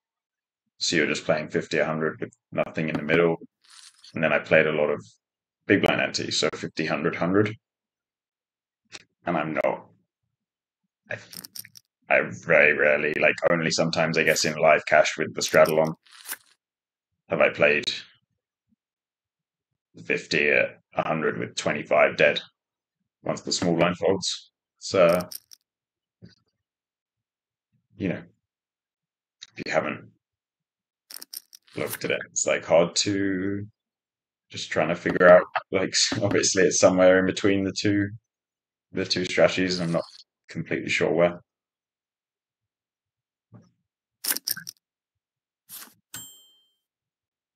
The Penguins really run it up. I think they rebought for, after getting stacked in that King 9 hand, they rebought for like 5k, right? 38 in maybe like 40 minutes. It's quite strong.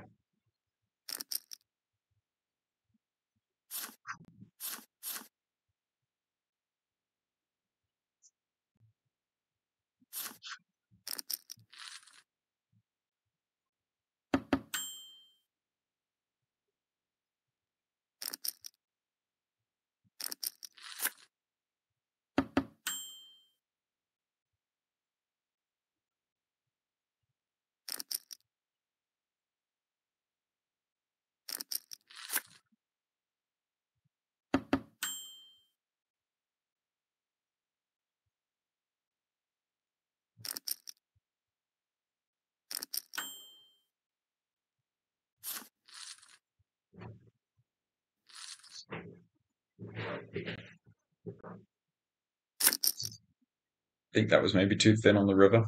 I just had ace jack. I wasn't sure, like with the shorter buy-in, whether they would, some people would just raise sticky best third pot and thought when they didn't check raise flop, they would just have a queen a lot. And maybe for the third pot, just they talked themselves into calling because of the odds. But, they didn't check raise turn. It's not that likely they have too many really good hands. Like King Jack, I think, raises turn mostly. I think a lot of tens raise the flop, but not all of them. Uh,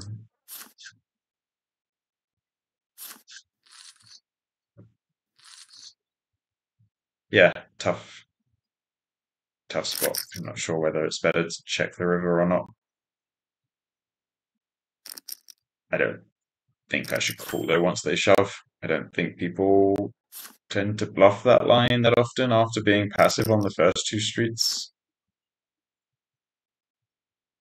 think it's probably a pretty good spot to bluff versus my size, but and I don't think my size exists, but I think I can sneak it in versus people who aren't going to bluff me, and hopefully that person was one of them, but I will never know.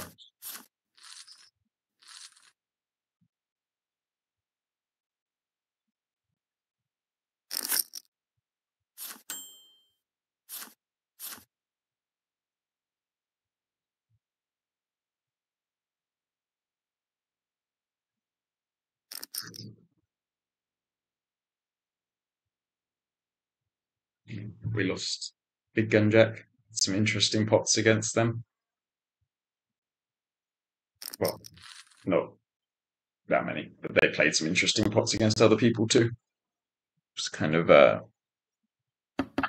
bound to have some interesting situations when you're playing someone who's like that wide pre, where they just have, the what was it, the 8-5 offhand and Jack 5-5, where they called a 3-bet pre.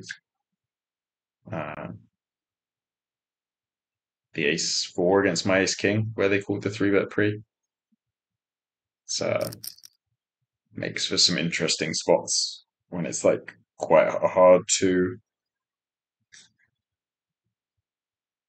It's quite hard knowing what people can have when they can just have anything. But yeah, fun to play pots against.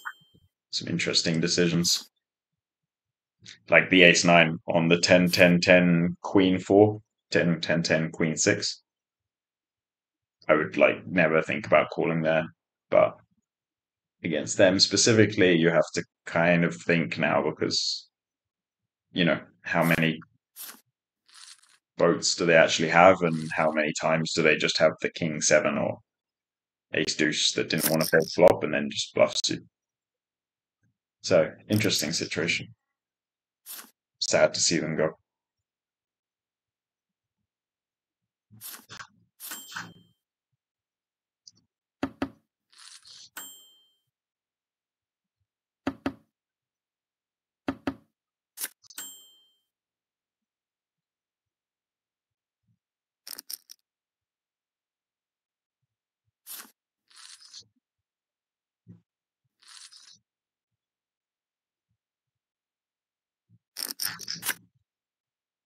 It's quite loose for me. Just had 7-4. But yeah, I think when people snap check back flops, they tend to be weaker than usual. Pretty happy to just like stab a little wider than I should. See what happens.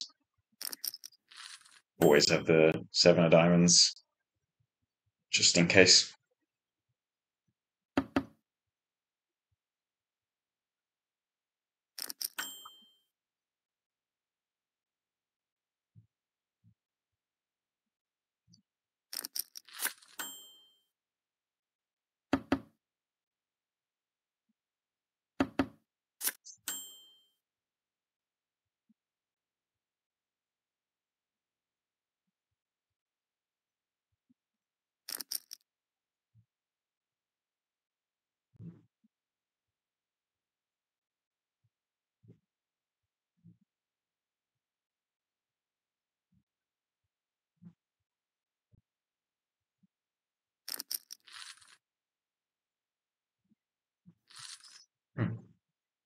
They tried to trap us. Did not work out.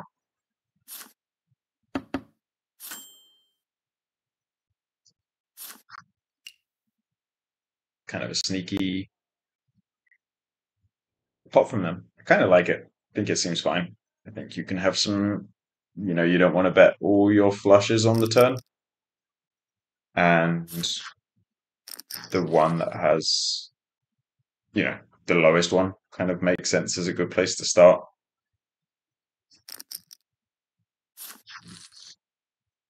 Yeah, I think it seems fine from them.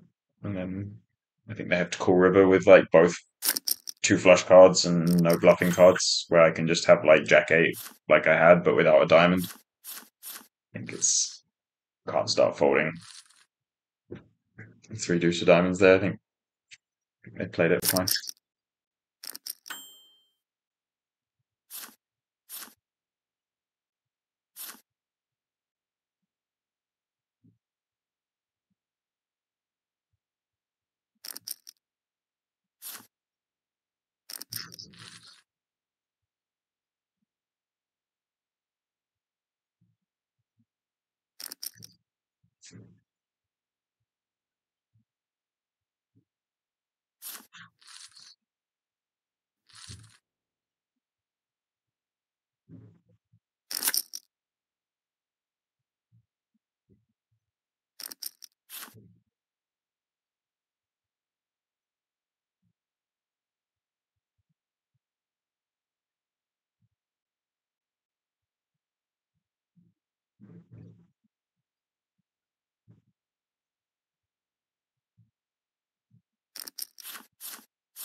Punished for the loose open. Just trying to play some hands.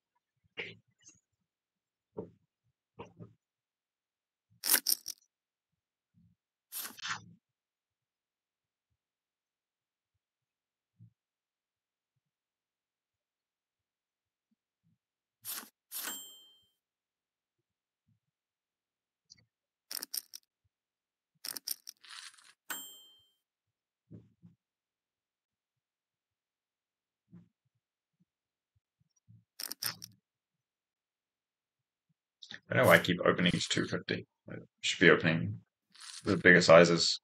Still getting used to not having like the buttons to type. Just picking the middle one sometimes. Should be opening bigger in the small blind.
Yeah, there's a few small things. I think like the buttons. I maybe should have set up like slightly differently sizings and stuff, but the interface is nice. Like it's a nice, pretty easy app to play on. Like sometimes with online stuff, I hate the software some companies use that just like really bad to play on. Uh, yeah, often enough to make me just not play on some sites if it's not enjoyable, or just like often buttons don't work, or I don't know, just something where it doesn't feel very relaxing. It's more common than it should be, or more common than I would like it to be.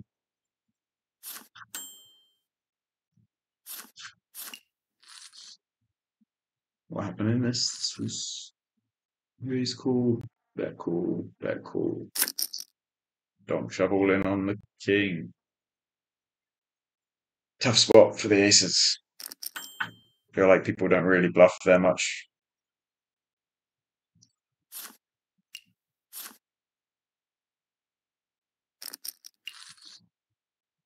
I guess you just bluff to have something. I mean, they raise very big pre, right? 560. You have to have like queen jack with the jack of spades or something. Queen Jack with the Queen of Spades. It's a tough one. I think people probably have a flush there often.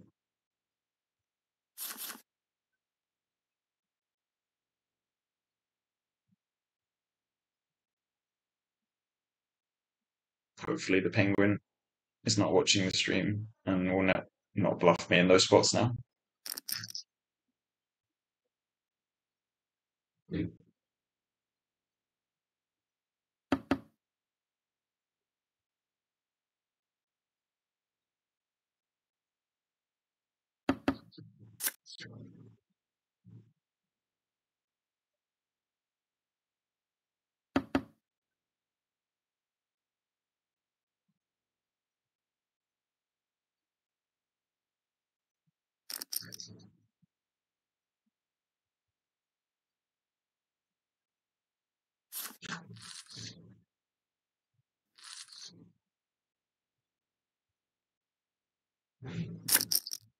This is a good amount of people. 6 and we have to do some more folding. 3 and we lose the 3 blind the 3 blind game. So it's quite nice. I think 4 people is like a good combination of having the most money in the pot and playing the most hands.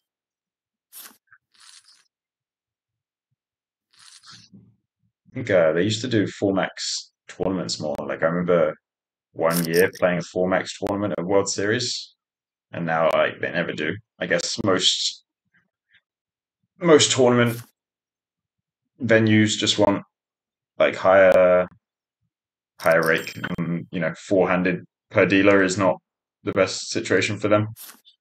But I definitely miss it. 4-handed poker is a lot of fun. Just like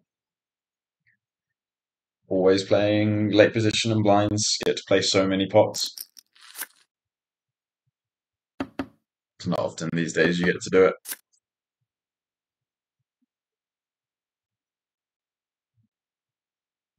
I guess maybe I should play some more 6-max online cash. It's my best shot. My best shot at playing 4-handed.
I think that's fine.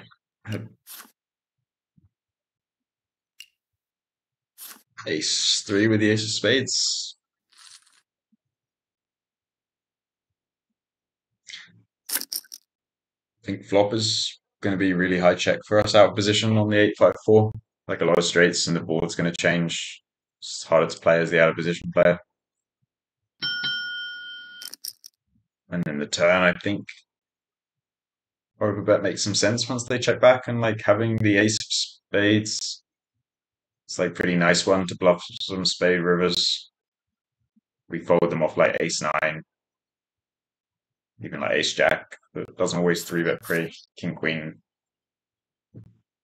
even like queen 9 and stuff people might fold, queen 7, jack 5 stuff. I think we get a lot of stuff done, and we can bluff some spade rivers, still hit an ace or a 2.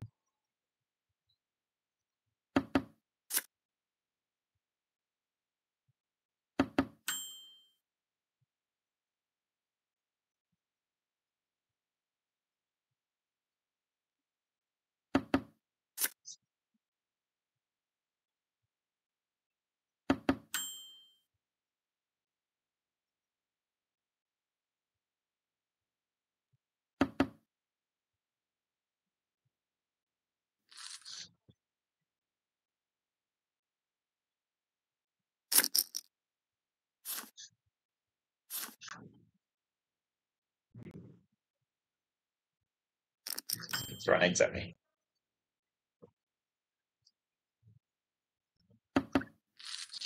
Not even sure if through that. Assume it was the penguin.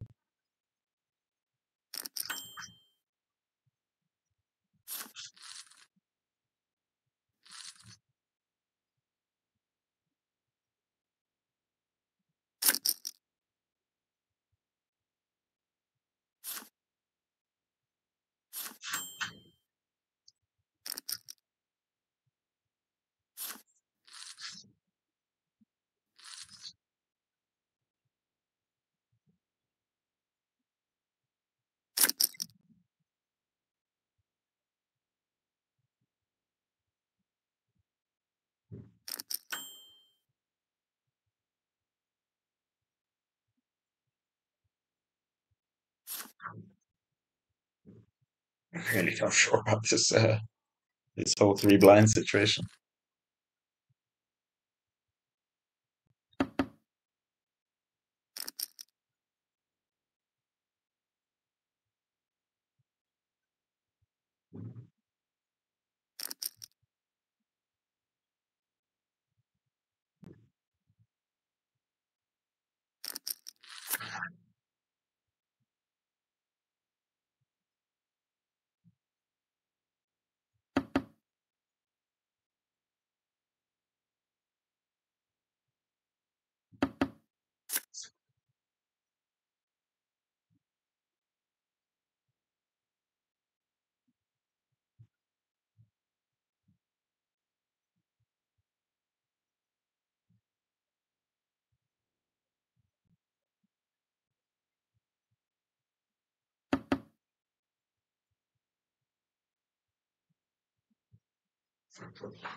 Oh, it's an interesting river spot. I didn't see.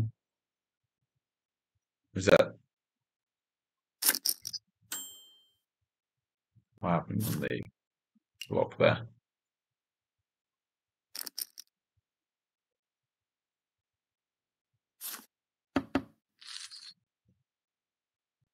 The only thing I don't know how to see is here it says raise 750 call, so I assume it was just small c bet and call. Sorry, small c bet raise call. I don't know how to see how much they bet, but I'm going to assume it was like 250.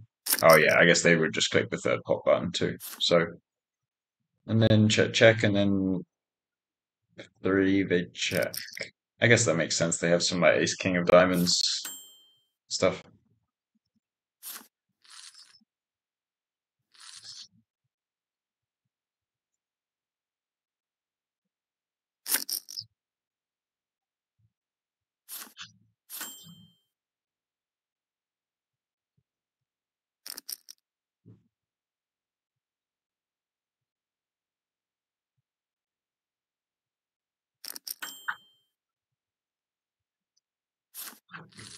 Punished whenever we go slightly wide.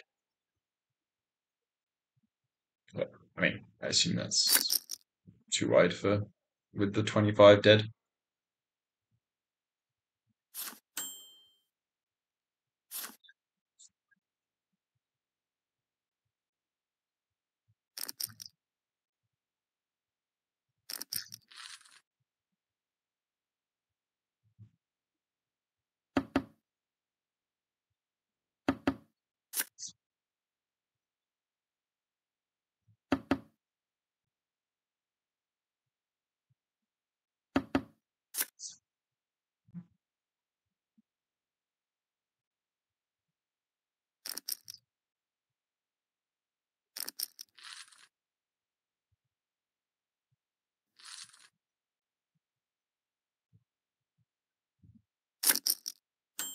Nice run up for the A9. Raise, cool. Check. Half pot, cool. Seems pretty reasonable, I guess. Yeah, it seems fine.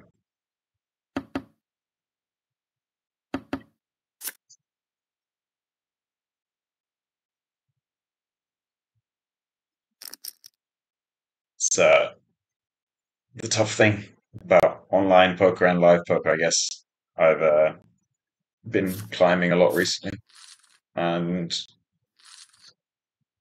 my forearms and fingers are a little like tight. And playing online in the same position with my arms. I mean, even my left arm, it's not doing anything, but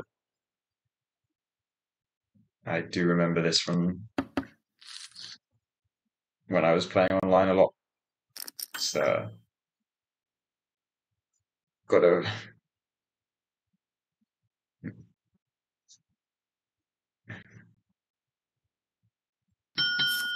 yeah, got to keep things moving. Things get a little stiff.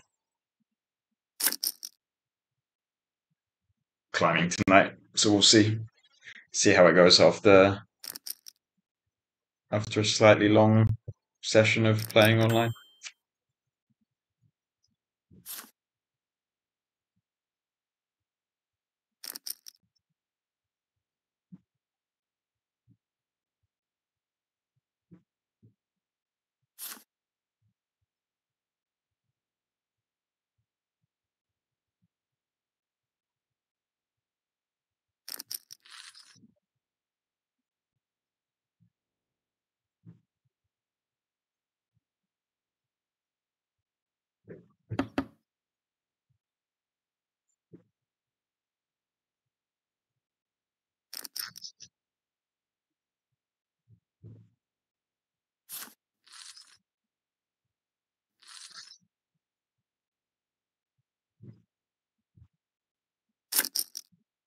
Anybody interested, by the way, in general, not for poker, but for poker players, I think climbing is a great sport. Like climbing, bouldering. I think a lot of people I know in poker who've tried it really enjoy it. It's a nice like mix of a physical sport, but a lot of problem solving, which I think people who enjoy these kind of games tend to enjoy too. So I would definitely recommend it if you haven't already tried it. It's worth trying out once or twice.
Kind of slow patch. Not had many hands play. Quite tough to be folding this much four-handed. Want to play some poker.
Not sure about that. Maybe I should just fold pre.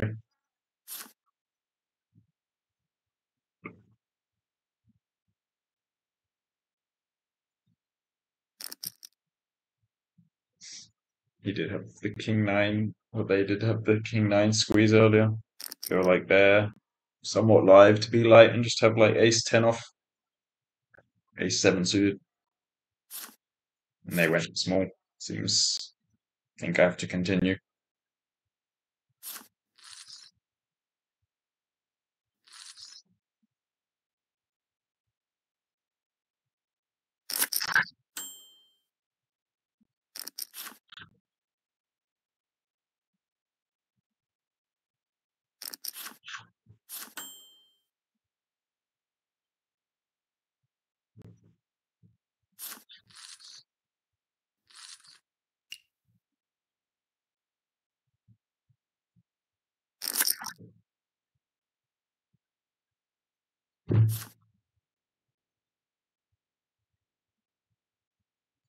Punished for the rabbit hunt. Could have flopped it.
It's quite an interesting spot there if they bet the river, because they can have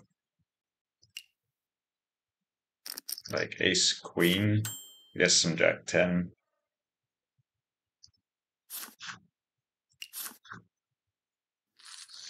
They have, I mean, yeah, I guess we just have. I was tempted to call if they did, but then they didn't bluff 5-4, so maybe I shouldn't.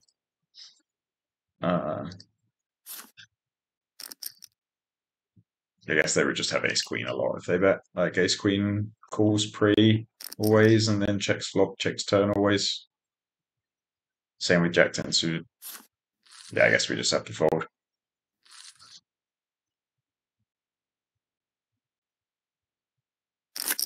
Glad they didn't bet.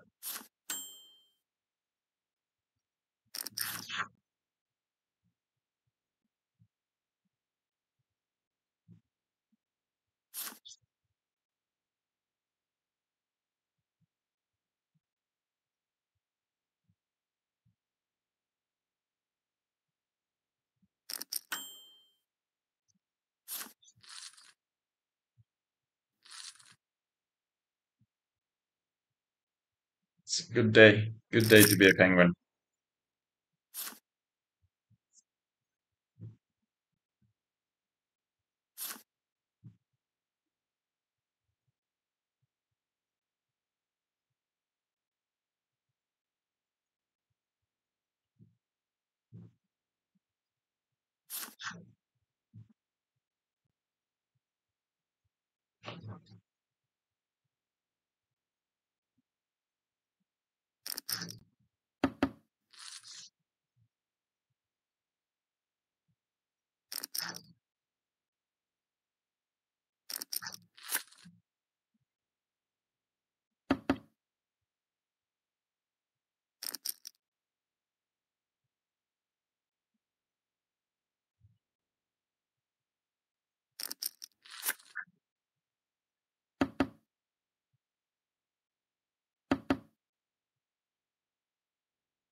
I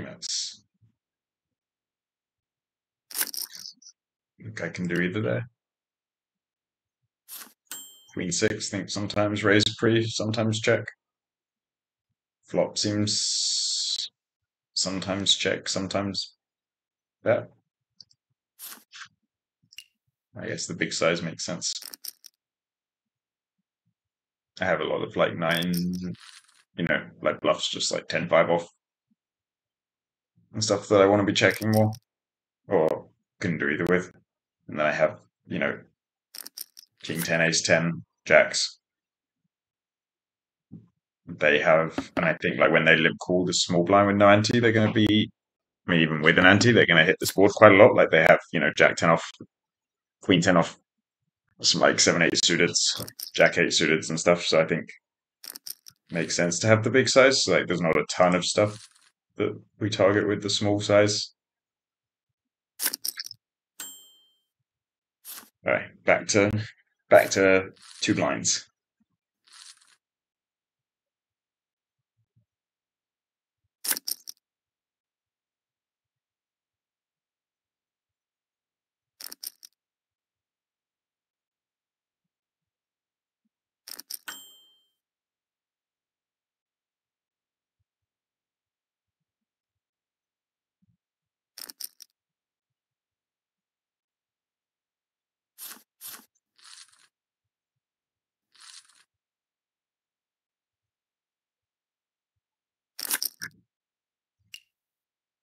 think that seems normal. Just had 9-10.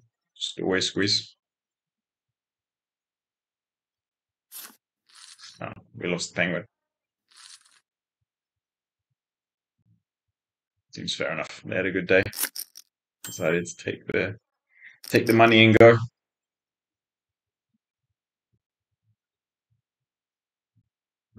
Hopefully this person stays with me for a while.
Right.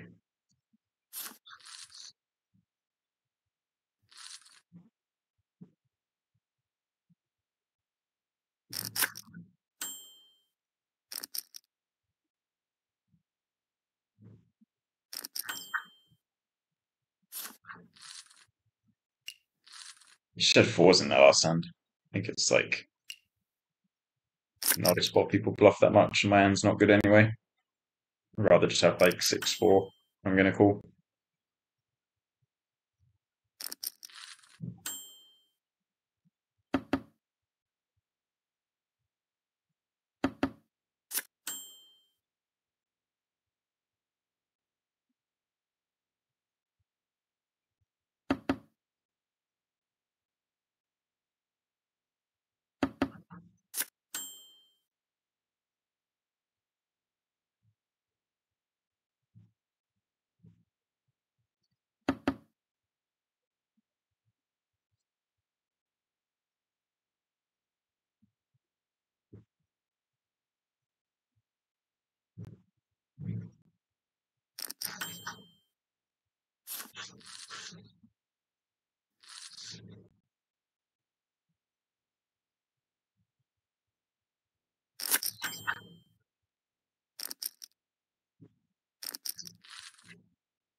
Sure about that last hand.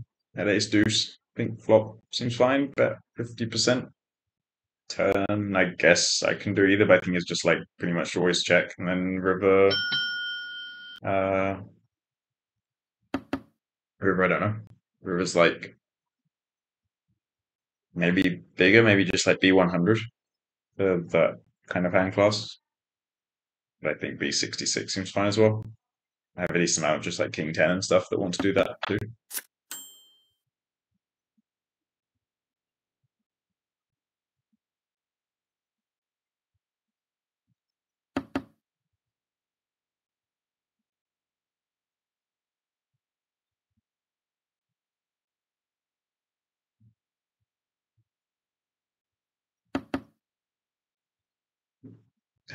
Try to get him.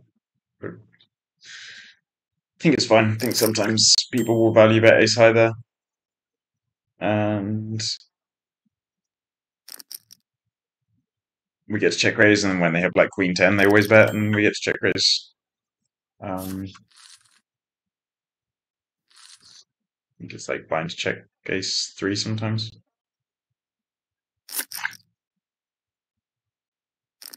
Three bet me twice and didn't show. Then three bet me and showed queens, which makes me feel like I probably got bluffed the first 2 times.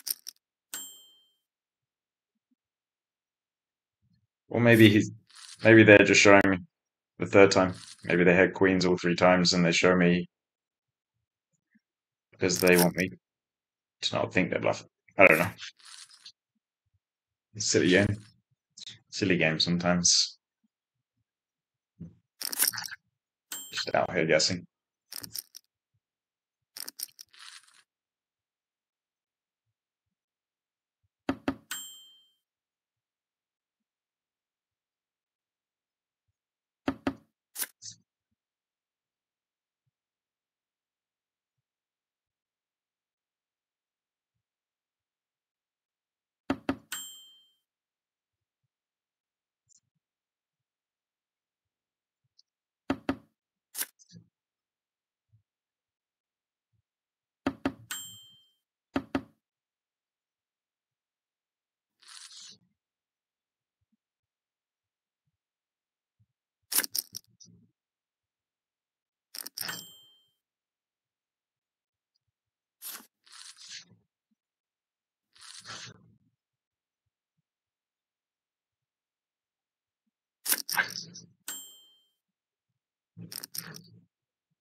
Alright.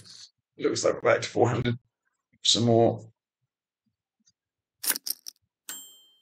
Wait. Oh, this is 300 still for now. Alright. And I guess that person will start in a hand or two when we get the straddle back.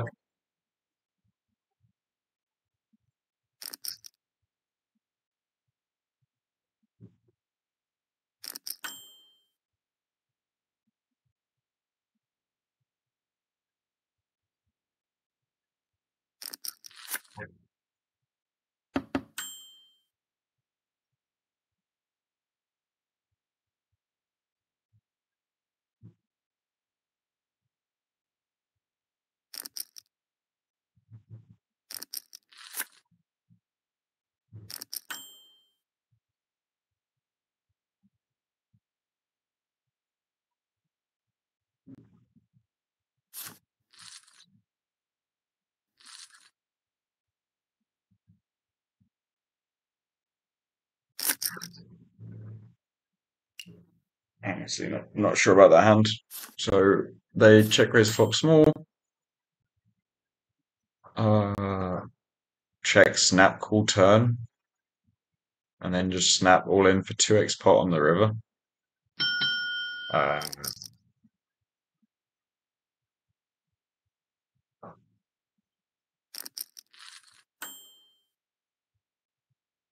To be honest, I would just assume they had like queen 6 with the queen of spades.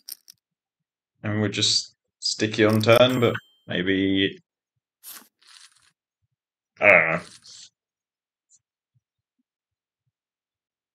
It's a tough spot to just like snap bluff because I don't think I would bet. I would bet my hand and ace king and stuff on the turn, but I wouldn't just pot ace nine or something on the turn that often. So, you're going to run into it a lot where I have all the sets 5-4, ace queen. Yeah, I mean, I have bluffs and some of these a6 hands and stuff, but I don't know. Trying to think what hand has the six of hearts in that, like, seems to make most sense to me to just be queen six with the queen of spades and just be a loose defend pre, and then decide it's, I think like the flop check raise is somewhat fine once you're there with the queen six, and then check call turn is a little dicey. Maybe they just bluff me with like, what do you have though? 6-3. I think they had it, but to be honest, I think it's tough to have any hand with the six of hearts in that I can think of. So I guess just like queen, yeah, I'm gonna guess queen six with the queen of spades. Very willing to be wrong. I assume I will never know.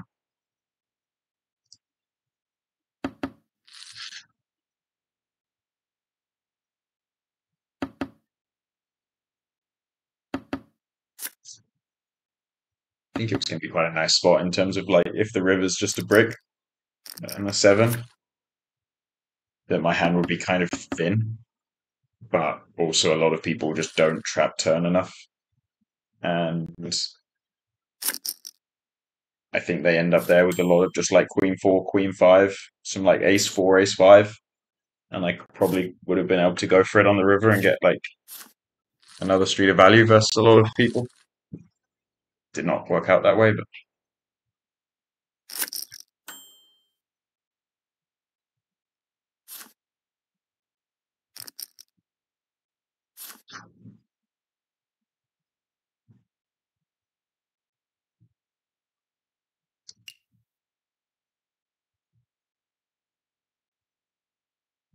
interesting hands. These, I think, like when they check raise flop, they're meant to check turn somewhat often on the queen, and they're meant to do it with traps as well. So like 5-4 and threes and twos. But I think a lot of people just end up betting with their good hands and just checking when they have like ace eight that raised and doesn't want to bet anymore, or queen four that was like bluffing flop and now hit the queen, and people don't trap quite enough.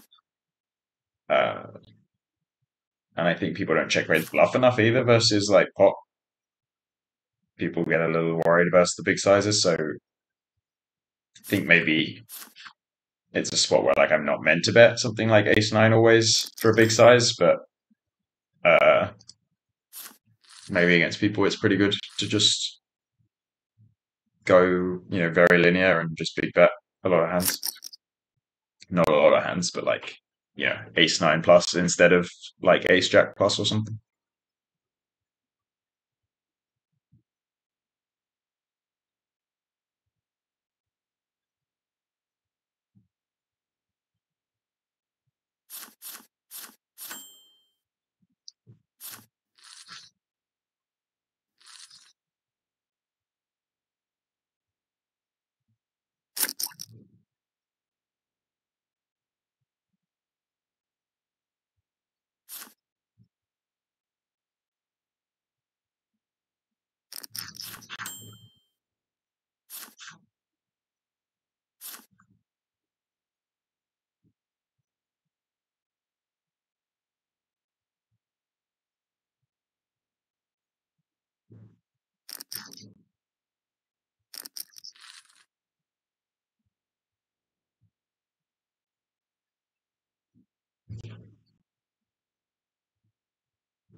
I feel slightly better about the ace jack now. I think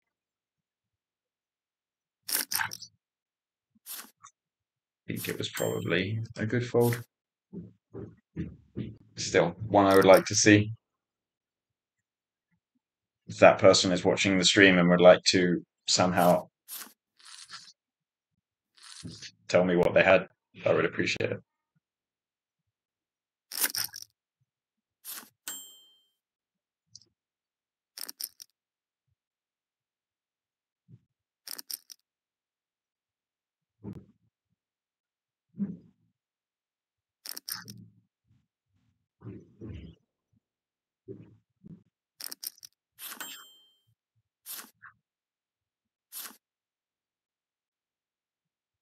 In fact, this guy's 3-bet this spot quite a lot. We get to see whether they are bluffing. Seems like maybe they were bluffing.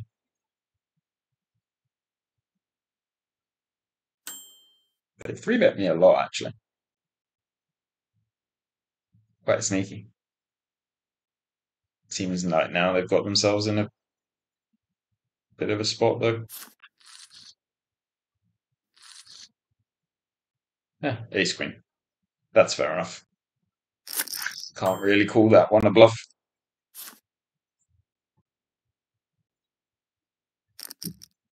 And it seems reasonable to tank once you're shoved on for 40 big blinds, or 45.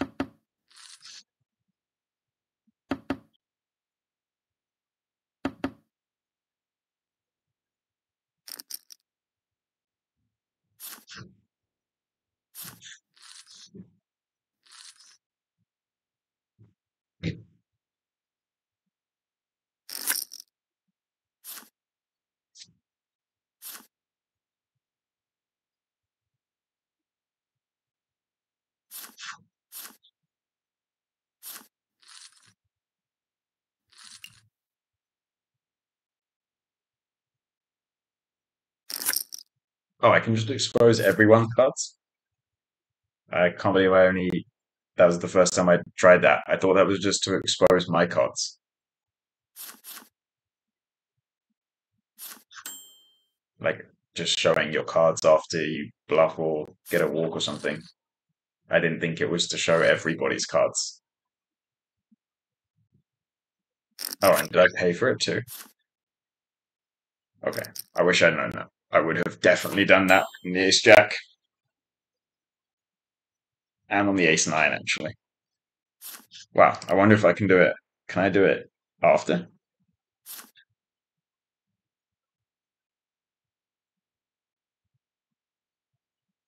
I cannot read these things.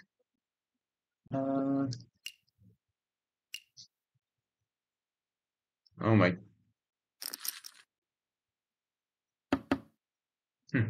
All right, let's see.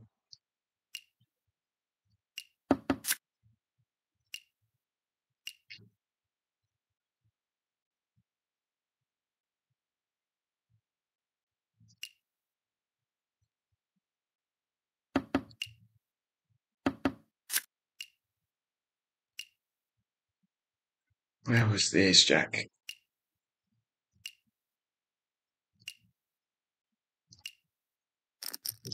Yeah. Expose cards.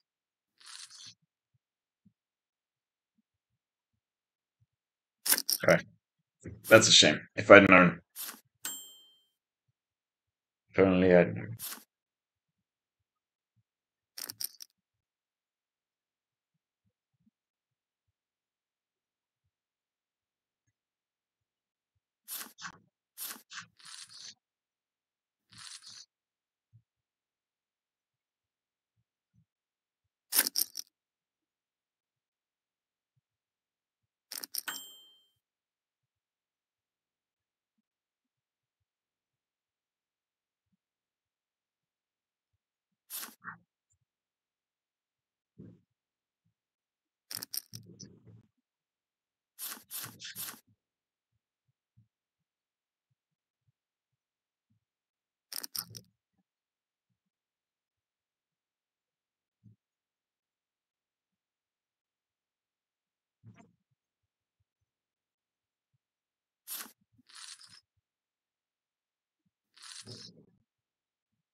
Made a tight fold there. I mean, not too tight. It's 9-10 suited, hijack versus low jack, but that's 2.8x with no ante. I don't think I get to play, but I wanted to play. It's the sad thing about playing no ante games. You have to fold some pretty hands sometimes. Well, you don't have to, but I chose to. Maybe I shouldn't.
I don't know about that.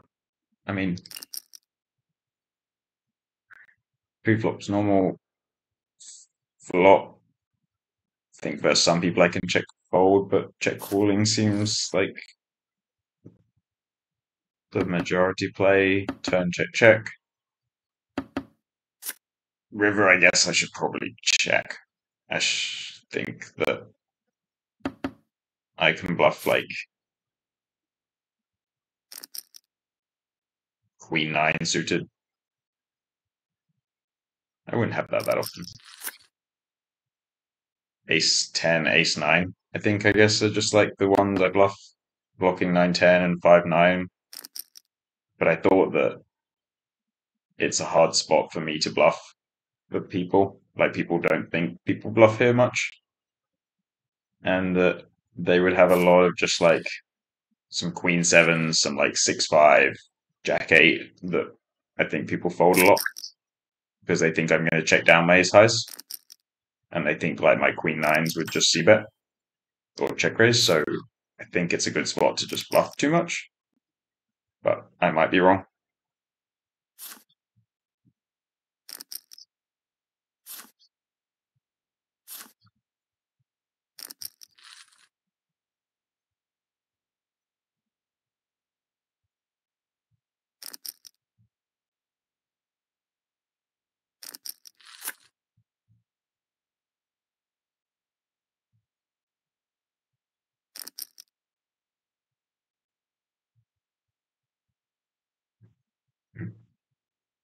Interesting hand.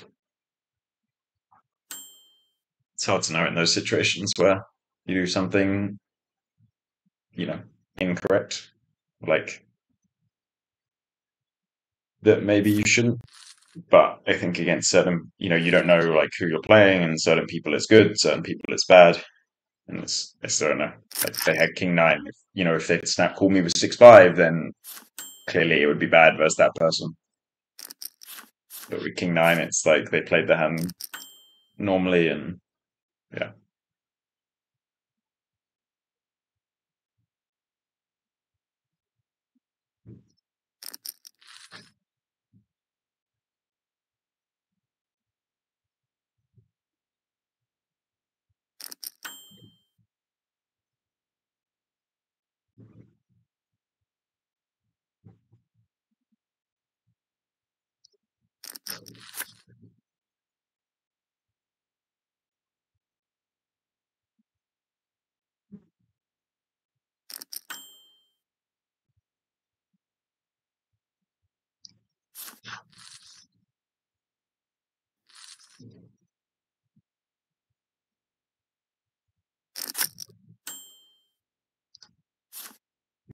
King 4. At ace jack.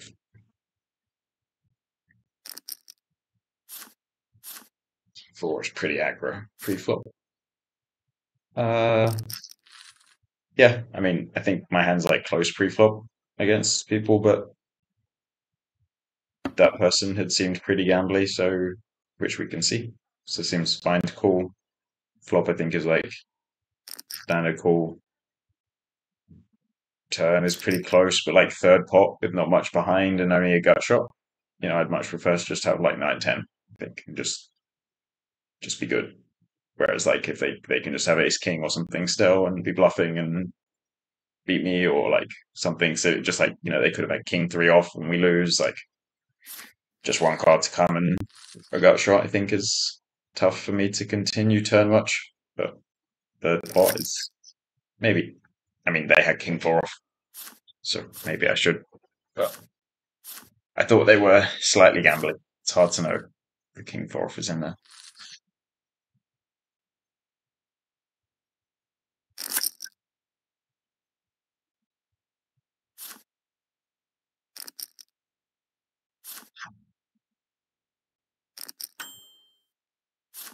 Although maybe they didn't outbluff me with the ace jack, ace 3 deuce queen queen.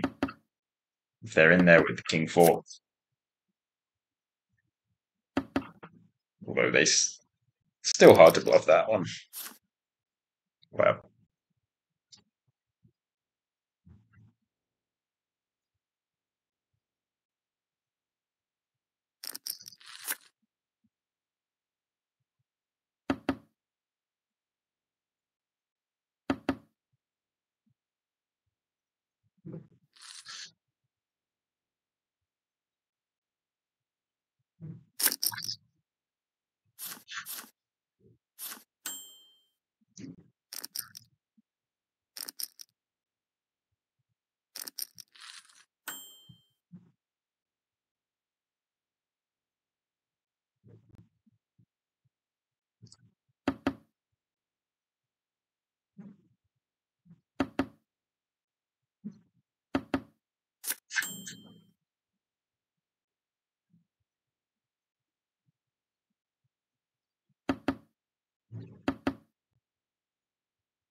a little too loose to call the turn there. I had ace 9.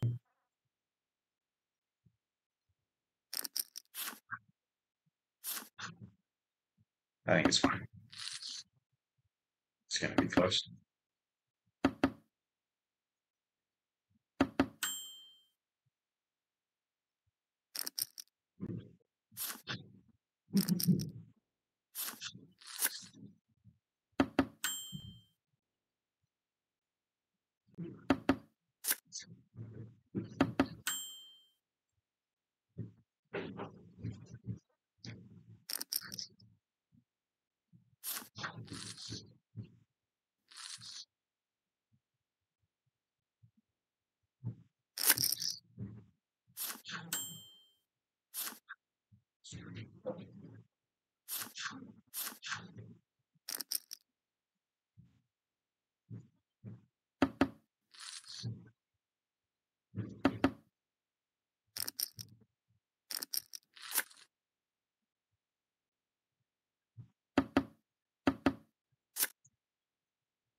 Yeah. Curious about this ace nine.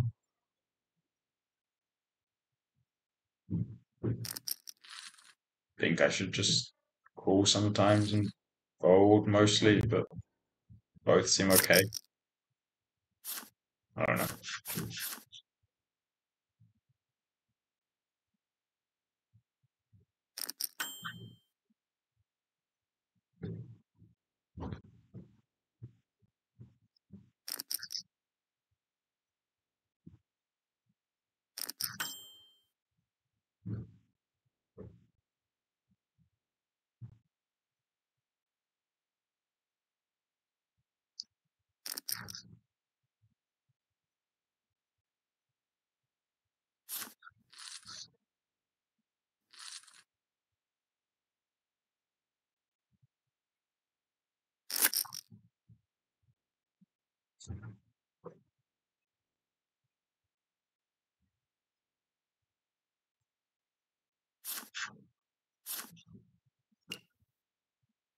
I think I'm probably, I don't know. I had jacks. I think I'm probably meant to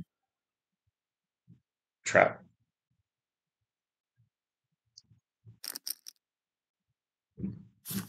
Maybe just call the, like raise and call the small three bet. But I think it's like if I had aces, kings, queens, I would call. Jacks is like I want to stack tens and nines and slightly less happy about, you know, uh, some boards peeling off. But I don't know.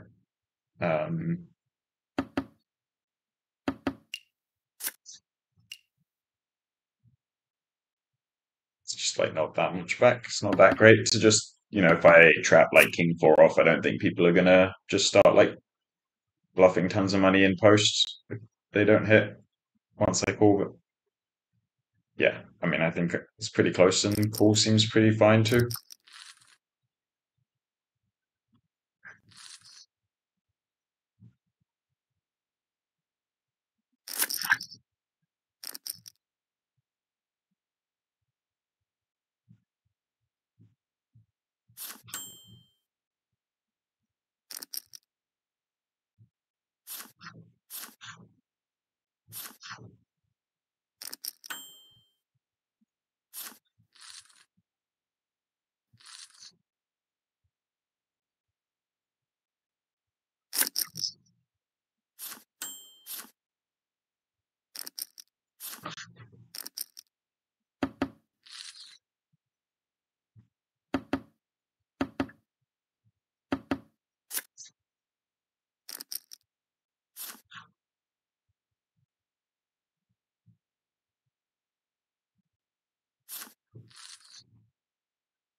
Not a very fun spot on the river, but I think they can just have like 10-9 or uh,